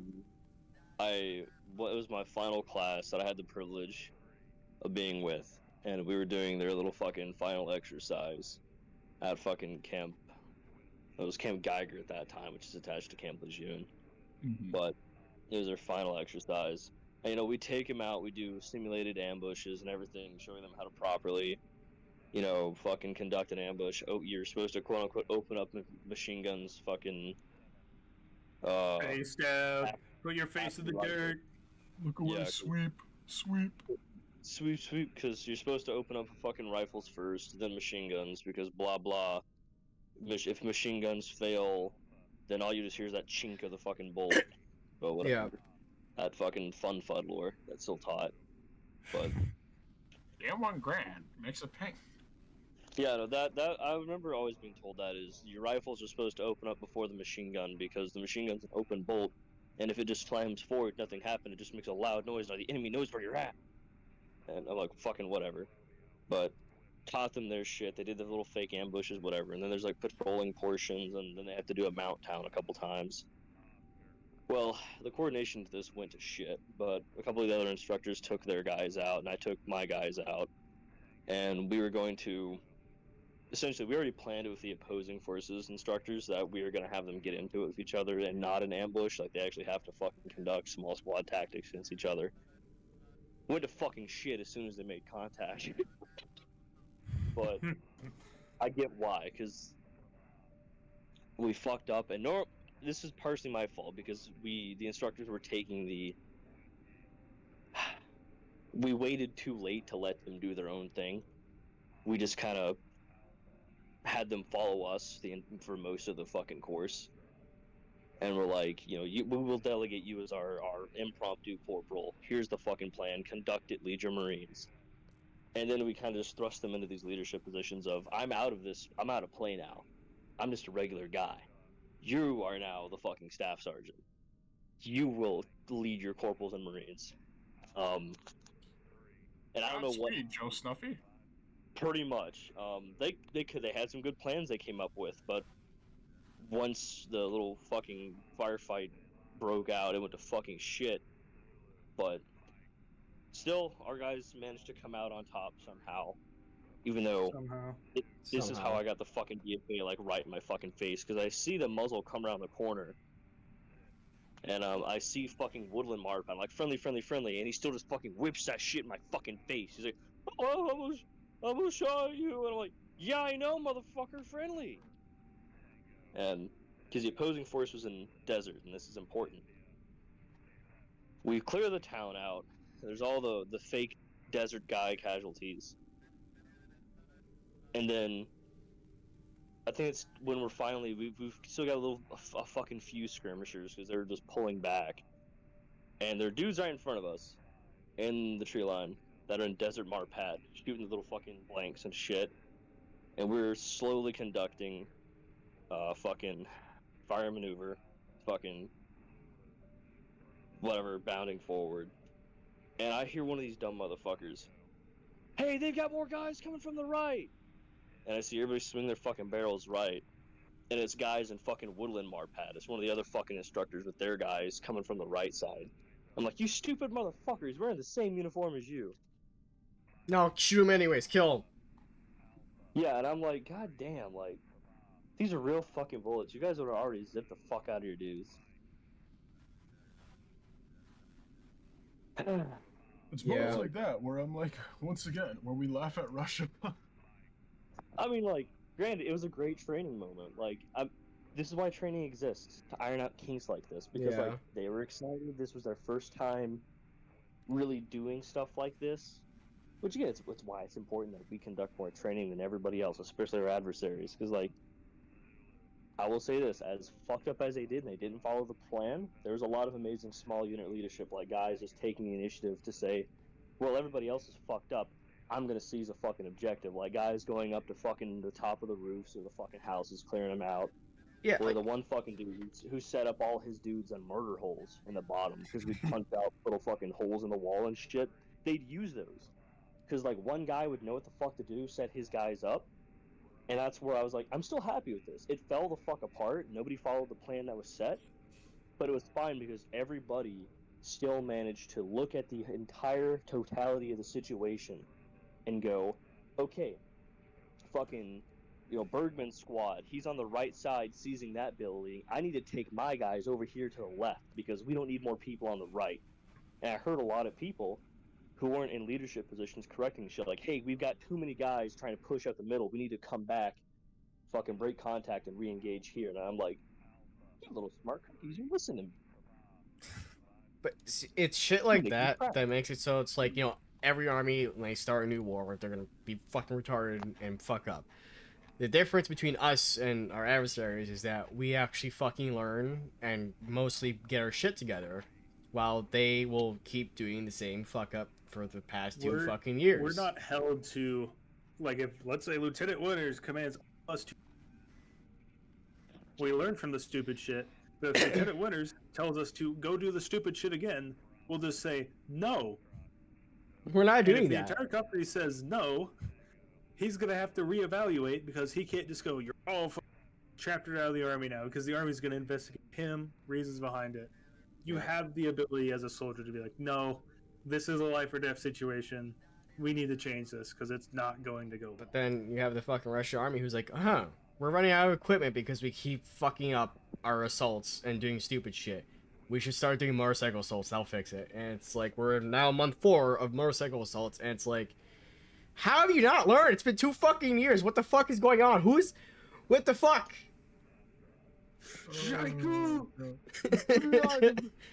Definition, real patriot right there. But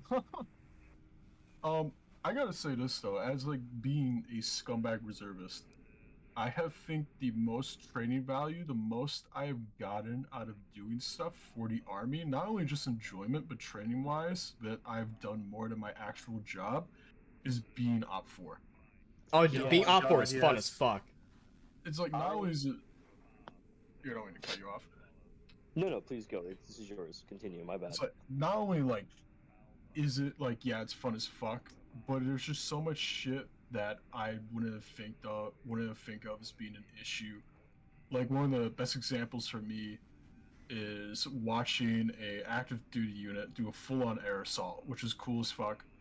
But they ran into the whole snafu of, on the map, the village we were occupying looked way fucking bigger than it actually was. And instead of just being like, oh, okay, we'll only send 2 platoons instead of, 4 companies to occupy this village, and everyone else will just pull Overwatch and shit like that. Nope. They stuck with their plan, and I ended up having 2 entire platoons. Is this the video you sent me? Yes. Not only were they landing, like, and I get that for, like, safety reasons, so basically they landed, ran the objective 2, which was just like, holy fuck, I schwacked them all, and they're like, okay, you're all back alive now, because we can't just have entire helicopter team just die. Entire helicopter dispatch die on fucking landing. But, and I was also being retarded and shooting 2M4s with both hands and dumb shit like that. Before you get retarded pretty fast. It was really hot. But in any case, so yeah, I had 2 entire platoons in my one little shack, and it was just like, what the fuck? Of just like, why? Why didn't they do this? And just moments like that, which I wouldn't have had, being from their perspective, because when we brought up, they were completely confused. They're like, what do you mean? We kept with our plan, and our plan was good. And it's like, your plan was good when you fought the village, was 60 houses instead of 6 houses. Yeah. Yeah, you lost to 0 there. But holy fuck, that was funny as hell. The best thing about training areas is the incoming group has no idea on terrain, and they have to learn. They don't have the advantage on terrain knowledge. Like, again, my base, not doxing where it is. We know that base really well, and then you have a training, let's say, again, we had this come out, group of reserve Marines. They knew how to fucking land nav and get around, build a defensive position. But if they set up in the middle of the night, they don't always know where their overwatches are. Like, they'll put on their night vision and look, but they'll be like, they don't know that the hunters have cleared a section of literal, like, hunting block there that overlooks their position with a literal gun port in it. Yep. This is why I might be a boomer, and a lot of people in other circles tell me I'm wrong, but I always believe this is why range cards are absolutely important. This is why I believe. Okay, do y'all do range cards for insurance positions? My unit Yep. is turbo autistic about range Oh, cards. I'm Yep. serious. Did you make that fucking meme a while ago about like the really art? Oh yeah, that did fucking that. one. Dude, Yeah, I made a beautiful. few range card memes. Here, you I keep talking, fucking I'll see if I can remember find 'em. once, really quick about range cards, that some dickhead when I was still a fucking specialist when I was in the troop, fucking wanted like this super detailed range card. So I just fucking straight up drew what I saw. I'm like, here's your range card, asshole. Like, you didn't want my little stickman figures? Alright, here's a fucking actual drawing of the You force. see that, and I feel like Cowboy's gonna get in here. But the reason you make a uber autistic range card is because that barrel on the left hand, the red and yellow barrel on the left hand side, might not mean shit to you, but if the next guy shows up and it's 2 yellow barrels instead of 2 yellow and red, that can be the difference between like, oh, someone did something, and you know, oh, that's an IED, compared to not knowing. So that's why I support uber autistic range cards like that. I get the idea. I believe that depending on how long you're there for, should determine the quality of the range card. Because it was just like a fucking 12-hour, 3-hour come and go. I'm not expecting fucking Picasso, but like if you're there for an extended period of time, I think every shift should be somewhat adding on to that range card.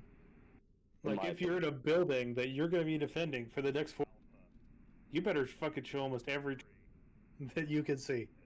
Like something my brother talked about. This isn't necessarily applying to range cards, but I think is very important is just knowing your environment. Something the Taliban would do is alongside roads, they would stack rocks. They were using those as range markers. Now, that didn't always mean you were going to get fucking shot at, because sometimes those motherfuckers just did that shit in the middle of nowhere for the shits and giggles of it. But still, it's knowing your fucking environment. I can imagine those little cocksuckers like, oh, this will be the greatest playing on TikTok. But fucking... but like... Still, it's just being able to have those cues and know your environment. Picking up on things that are the baseline. I know you've heard that thing a million times. Baseline. So that's what really kind of killed us with when we were teaching them ambushes. Is these motherfuckers would legitimately walk right up on top of people. Like, one of my favorite things to do was we just take them out into the fucking forest, tell them, alright, go find your fucking scrim or whatever. And the guys would be like, well, this is retarded, this isn't really gonna conceal you, and they'd have like a little bit of shit on their helmet, some in their blouse. And some of the motherfuckers were smart because they listened to us and they put shit on their fucking boots and on the back of their fucking blouse and shit, or the back of their flak. And we'd, you know, take the ones who did the best, told them, okay, walk out just a little bit. We'd turn the rest of them, make them face away. We wouldn't walk them out that far. They were like fucking 10, 15 meters, 25 maybe. To tell everybody else, all right, everybody, you can look back downrange, fucking, not downrange, but you can look back that way, fucking unload, show clear, you can use your scopes, do anything, find them. They'd never fucking find them.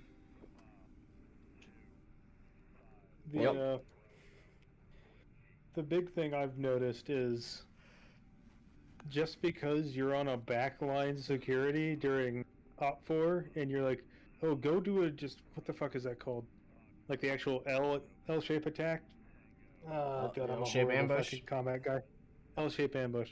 Like, if you're moving to ambush a static position, don't assume that the entire unit is there that you're attacking. Patrols are a thing that everyone does. So, again, I got thrown on the roving patrol.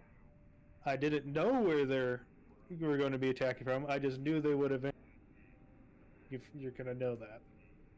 So we're running around. I say running. We're really skulking around through these trees, trying to make noise. Right. We see the next hill over from us. About 3 people. Like, there you go. Yeah. We see this other hill. We see like 3 guys like in the tree line just standing there. I was like, what the fuck are they doing over there? And we creep up on them. We find out that's the rear security for the MG team. So we I say silently, they fucking screamed a couple times. One guy, this was at night, I need to preface because that But explain. We weren't supposed to have night vision. I brought my fucking tube with me because we were supposed to be irregular forces that don't have these capabilities. I kind of had to put that in the OPSEC, or like in the not OPSEC. After report, AAR is like, hey, night vision is way more common than y'all think now. Like, stupid common. Like, the That's Taliban now have night vision. I mean, fuck. A lot of people underestimate not being an actual guy, but they had a lot of fucking optics. Yeah. Like, there were the fucking tribals that hated us, and they were the fucking actual, what I'll call hardcore. The actual fucking Taliban. Chechens. Dude, they were fucking not fucking Czechoslovakians, but they were like fucking people from the Czech Republic over in fucking Afghanistan lobbing mortars at us. Like, white fucking Czechs. Oh my It god, was Dark fucking- Soldier? It's Darth spotted? You know, I knew that I should have known that was coming. Yeah. I've seen his cock, but anyways. Okay. So Oh, fucking, shit's great. but like, they could match. I wouldn't say that as I was. They couldn't match our capabilities, but people underestimate them as the funny tribal militia guys. Nah, they're some pretty legit fucking outfits out Fuck there. off. I'd Like, say that's what pissed me off about fucking, what was it, Lone Survivor? Yeah. Where there's like fucking don't get me 200. started. I will keep Oh. it brief. 200, 500 Taliban fighters, when in reality that team got It's like ambushed by 10. fucking 7 dudes who were fucking smoking hookah and had 2 PKMs and an RPG, and it's like, who are these fucking Americans walking down a fucking trail in the middle of the day? Let's go fuck him up. Today we'll steal a mission from the Marines and then ignore all their advice. That was like a 12-second engagement. Yeah, I don't know if you guys have seen the video. I've seen But it. the Yeah. There's Yeah, books. the Taliban filmed all of it. They filmed the entire fucking ambush. It They was a literally 12-second have the engagement. receipts. Yeah, they have the receipts. Like, and you know, it's funny that fucking Marcus Luttrell was recovered with all of his ammunition, none of it fired, but whatever. We won't talk about that. No, he's an American hero. Look, they made a movie about it, okay? Just like the American Sniper guys. They made a movie about it. Chris No? Kyle was a common sucker, got what was coming to him. But anyways, They made a movie about it. He's an American hero and represents the United States Armed Forces. God. there are so many other cooler guys that we could have represent us. Like fucking goddamn. God, I'm forgetting his name. It's terrible. But the Green Beret, the Mexican one from Vietnam, got fucking like Benitez, 36. Benavidez. Yeah, Before getting Benavidez. after him. Or we could have, fuck- like, Carlos Hatchcock. There's so many people from Vietnam we could have. But, you know. Fucking. I mean, it's just. There's a lot of recent stories as well that I think just get overlooked for the most retarded shit. Like, there's a Marine who. I can't remember a lot of their names, but I remember their fucking citations. They were stopping cars. And, unbeknownst to them, since they were already there for 8 fucking hours, Al Qaeda was like, man, this would be a really great fucking ambush opportunity. You're in an urban environment down below us, so they get up in the fucking buildings. And while they have guys up in the buildings, they have motherfuckers driving cars up to them as well. So they open up from the top of the fucking buildings, and out hop these fucking Al Qaeda dudes, starting to fuck like legit fucking hand to hand with these fucking Marines.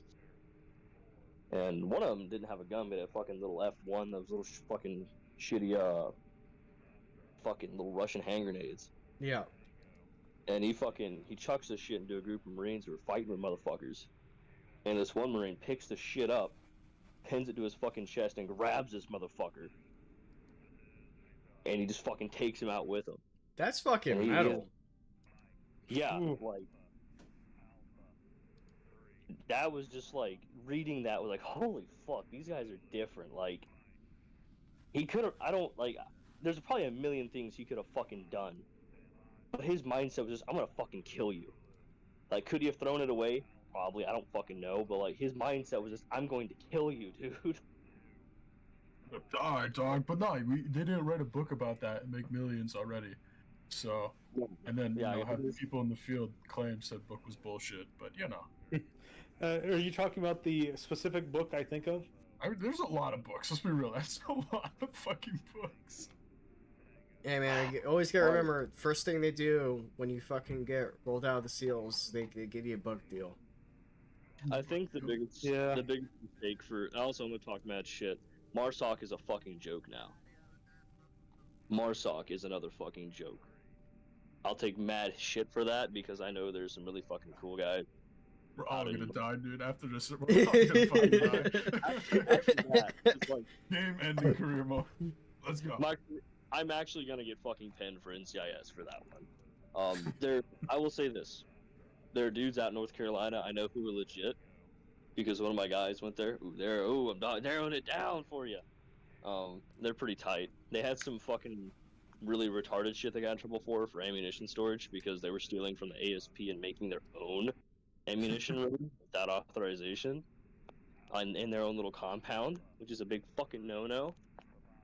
But my issue with Marsoc is it feels like they're attracting the wrong fucking people now. The amount of fucking Marsoc guys who are getting hemmed up in rapes and fucking drug dealing is just disrespectful to the spirit of the Marine Corps. And I think that's entirely because Marsoc decided they wanted to be fucking separate from the Marine Corps. Recon and Force Recon, everybody else. They were still Marines under the Marine Corps. Wait, the Marine Corps is wasn't- fucking... What's up? I'm thinking Rangers had some similar bullshit. Didn't, like in the early 2000s, didn't some 75th Rangers get fucking arrested for robbing a bank? Yeah. Like, planned it out? There's someone who got arrested for. There was Rangers who got arrested for robbing a bank. 3 of them. There's a Ranger who got arrested for being a fucking getting, you know, catfished by a Russian spy and proceeding to leak that. There's just so many now of just what the actual fuck. There's dumb shit that happens, but there's consequences for those guys. The amount of guys who are getting off of shit right now, well, I should probably say, not right now, but prior, and those people are still in the system, is the thing that I can see as a problem. Now, granted, yeah, pretty much what you fucking said. I mean, granted, I get it. We literally have these roided up fucking sociopaths who are doing our bidding. I mean, I You've guess been designed to be killed. You've been designed to kill, and when you don't kill, you. yeah, you're gonna fucking rape, kill, rah rah rah, re-enlist. I get it. But like, at a point, it just seems like something is funky here. Like, for example, my bad take on the Steels is I think the fucking issue became when instead of going, how do you get to become a Ranger? How do you get to become Delta? You have to go through what? Basic, You have to. AIT, RASP, right? Yeah. There's a whole We're process. still going through the system. You are becoming a soldier. You are I'm gonna say it, you're indoctrinated. You're being taught the system. You're gaining a new value system. You are going through what everybody else is. The Steels. You just go do your little fucking buds and then whoop-de-doo, you're tier 1. I mean, granted, I know there's a lot more to it than fucking that. But you don't have that same fucking kind of culture or system or background that everybody else does. I will admit, like coming up to Delta through the Army route, you're going from Joe Smo, Airborne, 75th Rangers, then you're getting selection school for them. There's a process to get to that level. Yep. That's a fucking process and a pedigree. I'm gonna call it a fucking pedigree. Like, Navy SEALs are fucking pit bulls.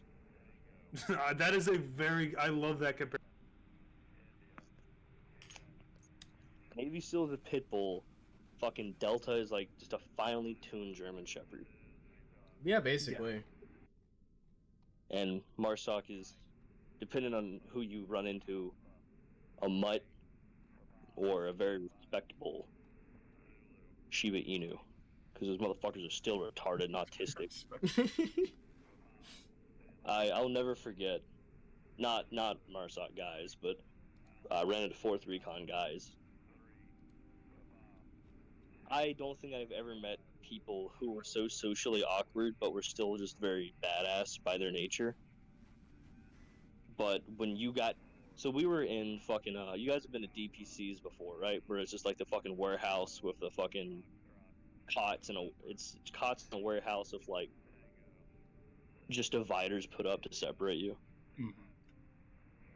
We were bunking with a bunch of Army dudes, 4th Recon, and a Marine Corps infantry unit. And I get to hear the shit they fucking said at night, dog, and it was just downright fucking vile and retarded. Like, one of the dudes was talking about, hey, did you hear about so-and-so went to jump school? Yeah, didn't he break his spine? Yeah, he's a faggot, so fuck that dude. I heard somebody else be like, no, he was kind of cool. No, he was, but he sucked dick, so fuck that dude. I'm like, Okay. alright, holy shit. And then, like, these are the motherfuckers who were wearing, like, skivvy shirts that said, like, 3rd F, and they had fucking 2B in them fucking dress blues, and, like, 2 JSDF anime chicks with their tits out. Yup. I have a picture of the two. That like- sounds on brand. They were very cool, but they were, like, I hate to say this, they were kind of like what I'd personify a person who just browsed too much fucking K as. But, like, it wasn't funny.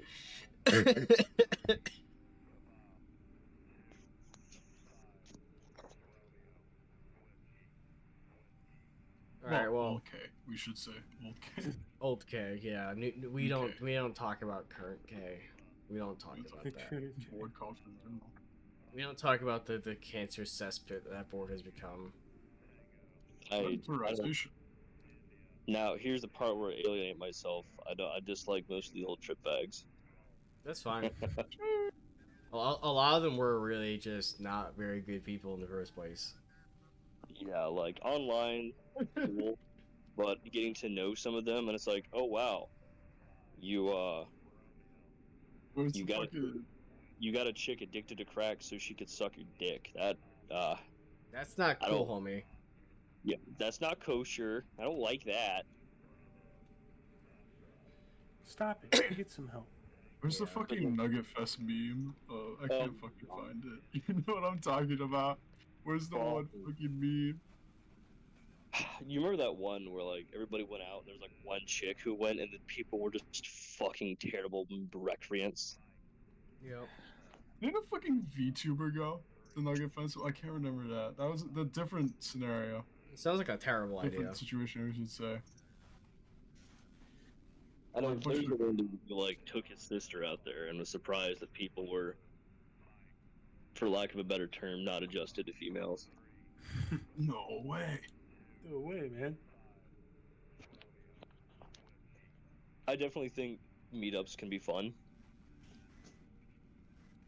I'm not gonna sit there and say, "Oh, Fed," because, like, I've met some really fucking cool people online that I go see now. I mean, for fuck's sakes, I used to drive out to fucking Arizona to see, like, one friend of mine before they decided, I'm going to kill myself after going to therapy, which is kind of funny. But, like, it just seems like sometimes there are those people who are too quick to meet, you know what I mean? Yeah. Yeah. The- I the- don't the- know, like, I could say, like, I've been to, like, 3 meetups now, and 2 of them were absolute trash, and just unironically, your people are like, man, you're way more retarded and way more fat than I thought you would be. And then I went down, Oh, went down to Texas and met, smashing all you guys. I gotta say, like, that one was not, like, expectations were, met. This is the way to put it. Like, Yeah. no one was, like, absolutely uncomprehensibly. Yeah. I'd say we all got along pretty well. Yeah, we are all like humans. Yep. No one was a psychopath that collected, Colonel clippings in a jar. Yeah, So- there was like relatively normal behavior for like Who misses, two people are like, all right, you're terminally online, probably but then the rest are normal. the one I enjoyed the most was out in Georgia, where I just was fucking bored as shit, and I posted about that fucking the stalker challenge where you go out and do urban exploration. And my ex had showed me this really cool like fucking abandoned like coal mine power plant weird fucking thing, and my little fucking immature ass was like, "Oh, this is just like stalker." So I got some fucking people like I didn't necessarily know, but they weren't strangers. Like, hey, y'all want like actually fucking attempt to do this? And we only chilled out there for like fucking 2 days.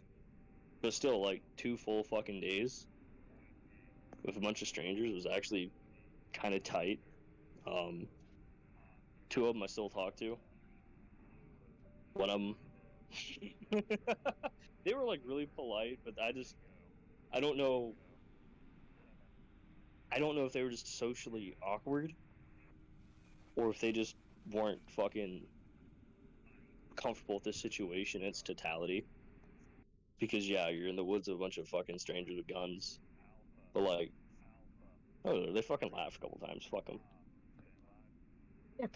That's like the thing for me. I like am way more of a retarded person and do dumb shit and fun stuff, but I feel like I can't be at all 3 of these meetups. I couldn't be retarded. I couldn't be my fun self because it ended up like, oh fuck, I now have to be the most responsible one here. I hate that when you're like, I'm the responsible one in the situation. And That's normally like- I'm not, and so it's like, well, fuck. I mean, that's just because it sounds like, I mean, you've got like people who are retarded but know when to stop, and you've got people who are as actually fucking Neanderthals and can't be trusted with basic Yeah. firearm. Even better, campfire safety. Like, Yeah.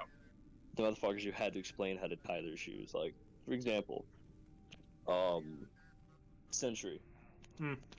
I would trust you to point a loaded firearm at me with safety off. I wouldn't personally, but you do you. I mean, I'm just saying, I don't want to be in that situation, but if for some reason I had to pick a person, I don't think you'd blow a hole through my chest. Random motherfucker I just met? God, no. He would probably when- do it just because, like, the thought of doing it went across their mind. Yeah. Like, Winters, I would trust you in a room with my sister. Okay. I mean, look, she's dead, so there's nothing much to fucking do anyway. But. Okay. What? Just okay. Okay. Okay. Oh, okay. Womanless behavior. Let's say, Winters, how was your fucking meetup? You went and visit the. Well, actually, no, you knew everyone you went to the last. Thing with- Fucking yeah. nip The new thing I'm planning is gonna be with y'all motherfuckers, and that's gonna be interesting. Huh? What, fucking LAX? News to me. Oh, yeah, okay. Next year, absolutely. Currently, I'm fucking broke as shit. Yeah, I know. I'm broke. I don't have a car right now, though. I I actually mean- got a notification my credit score went down because of my credit card. Minus 48 points. Amazing. Bum, bum, bum, bum. Dun, dun, dun, dun, dun. Well, if you're not trying to get a loan soon, it's really whatever. Yeah, I've never used my credit score. I've used it exactly once, so I really don't care about it.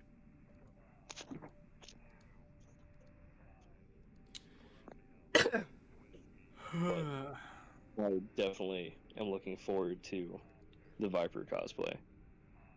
It's gonna go hard.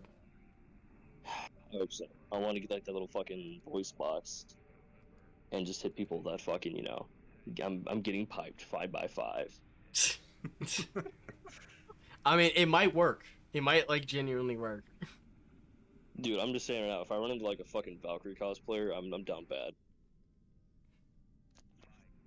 Yeah, is there like any raves we can go to just in like I hear like the tactic is to actually Yeah, be in the- tactic kit, know what the fuck you're talking about, and then go to a rave and you're getting like bitches Like, I there's a heard bunch that's of the after current parties thing and shit when at it comes to like AX. current weeb culture. I So, don't the- like the. Those don't aren't like my that. scene though. I don't like it personally. That's what I'm saying. Just to dress up to go to a rave would be worth it. I've No, heard that way shit too actually many hurts my weird head. stories. Fucking hate raves, man. But the amount of like weird fucking just degenerate behavior I've heard, whether it's like a normal con or like even furry cons, are just a fucking write off Yeah. entirely. Well, that's like I don't know what you expect out of that. Yeah, I know, but I'll never forget. Like, I had a friend of mine go to like a normal fucking. What was it? Is it Dragon Con in fucking Atlanta? I'm pretty sure. They went to Dragon Con. They were talking about like they had like one of the, like on the dance floor in like the safe for work section. There's still 2 people. They ran into separate occasions that were sucking dick. What the And I'm like, what is Call me wrong? with ignorant. What's a Dragon Con, real quick? Because I have no clue. It's some fucking like big anime convention in Atlanta. Mm-hmm. That's it. I guess it's just like fucking Comic Con. Okay, I thought it was like I was expecting like furry festival. Everyone dresses up like a dragon. They're not. It's either Dragon Con or Comic Con. I can't remember. My thing is the cons are where all the antisocial people come out to socialize once a year. Yeah, Or, like, totally. once Me. every half year. Me. It's my one social but- thing outside of work. I mean, yeah, but like you're kind of like a normal person. You, as an officer, have learned how to act respectfully and normally in a Yeah, public space. I can hide it. Yeah, that's the Okay, thing. look, let me That's say my this. big thing. Is you can be respectful to other humans and do the like full like weeb where you're talking weeb in public. My God, guys, please stop. What I count as normal is how you conduct yourself externally.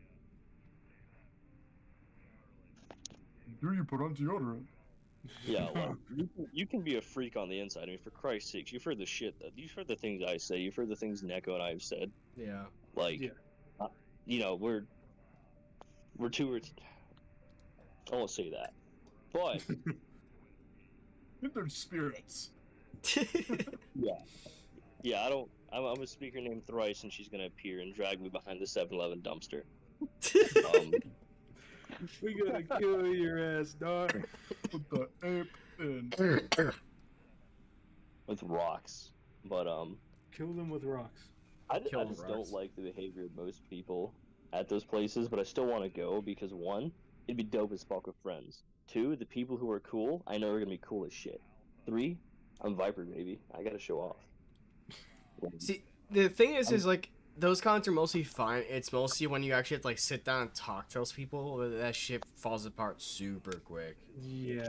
Like I imagine like a quick meet and greet 5-minute chat would be so fun. Like here's the thing, I'm a very sociable person. All my jobs are very sociable. Funny thing actually, I'm gonna have to deal with this at my job because you know what we're getting What? coming to school where I work? Mm. The youngest part of the COVID generation. I can tell you this right now, these motherfuckers don't do like anything social. They don't go to any student gatherings, they don't get out, they don't know how to talk to people. Like, I'm interested to see what this next batch of students is gonna be like. But like, it's also kind of cool because you're not dealing with a person who's really socialized a whole lot. So they're kind of like a blank slate. Like if you just hit them with that fucking kindness and shit and be a good, composed human being, you can see them light up and be bright really fucking quick. Because they also Yeah. have that fucking light. They haven't had the light snuffed out of them yet by the cruel reality of life. So they're just gonna be like autistic They're about their life. normal. They could act polite and like be happy. They have happiness still. Like don't only be a complete tumor about cons. I think it's a really great environment because like, for example, winters, excuse me. Yeah. People like you go to them. You're fucking cool. Debatable, but yeah. Oh my god, I'm killing you for Stop rocks. self-deprivating yourself. We're gonna throw you in a bin that's called the cool zone until you fucking accept it. Then we'll feed you. No! No! You're only gonna be fed vanilla wafers and Hold on. Oreos. It puts on lotion or against the hose. All right, I'm gonna have to dip because Yeah. I gotta be up driving about 4 hours at 5 my time. Have fun with that. Man, imagine not staying in winter stream till 2 a.m. and then Well, having to go to drill the next day. Couldn't be me. I'm going to bed after you get off because I'm tired. I'm about to. I could hear it, winners. How did the models go? Oh, it went really well. The only thing is, so it's like a big fucking like lance weapon for my Figma.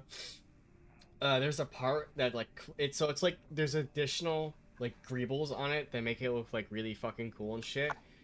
I couldn't slide it on properly. It just wasn't connecting. I'm like, I'm not forcing this, so I just left it as is. It still looks really cool. It just doesn't have all the greebles. I'll probably go back to it tomorrow, but it's basically done. I have it on its own Figma stand. So it's like she just fucking chucked it at, well, me, because it's pointing at me right now. You. Yeah. Boom, boom, boom, boom, boom, boom. I'm probably gonna do like a Bradley model or something next. Honestly. Yo, let's go. Bradley. Yo, get into Team Yankee. Bradley. Get into Team Yankee. Get into Team Yankee, Team Yankee, Team Yankee, Team Yankee. Team Yankee. Alright, well, I think that's gonna be it. I hope you all enjoyed us fucking just bullshitting for the past 3.5 hours. We're just Thank talking you, about. CID investigators. Thank you, CID. Thank you, FIE, for the fucking I hope you viewership. enjoyed the evidence. I swear to God, if I get called my fucking the S1 shop, I'm gonna shit my pants. My S2 is gonna fucking Yeah. find this, and he's gonna beat me with a hammer. I'm just trying to hit him with that fucking Section 8 me. I'm gonna kill myself. Kick me out. Alright, see y'all later. Bye bye.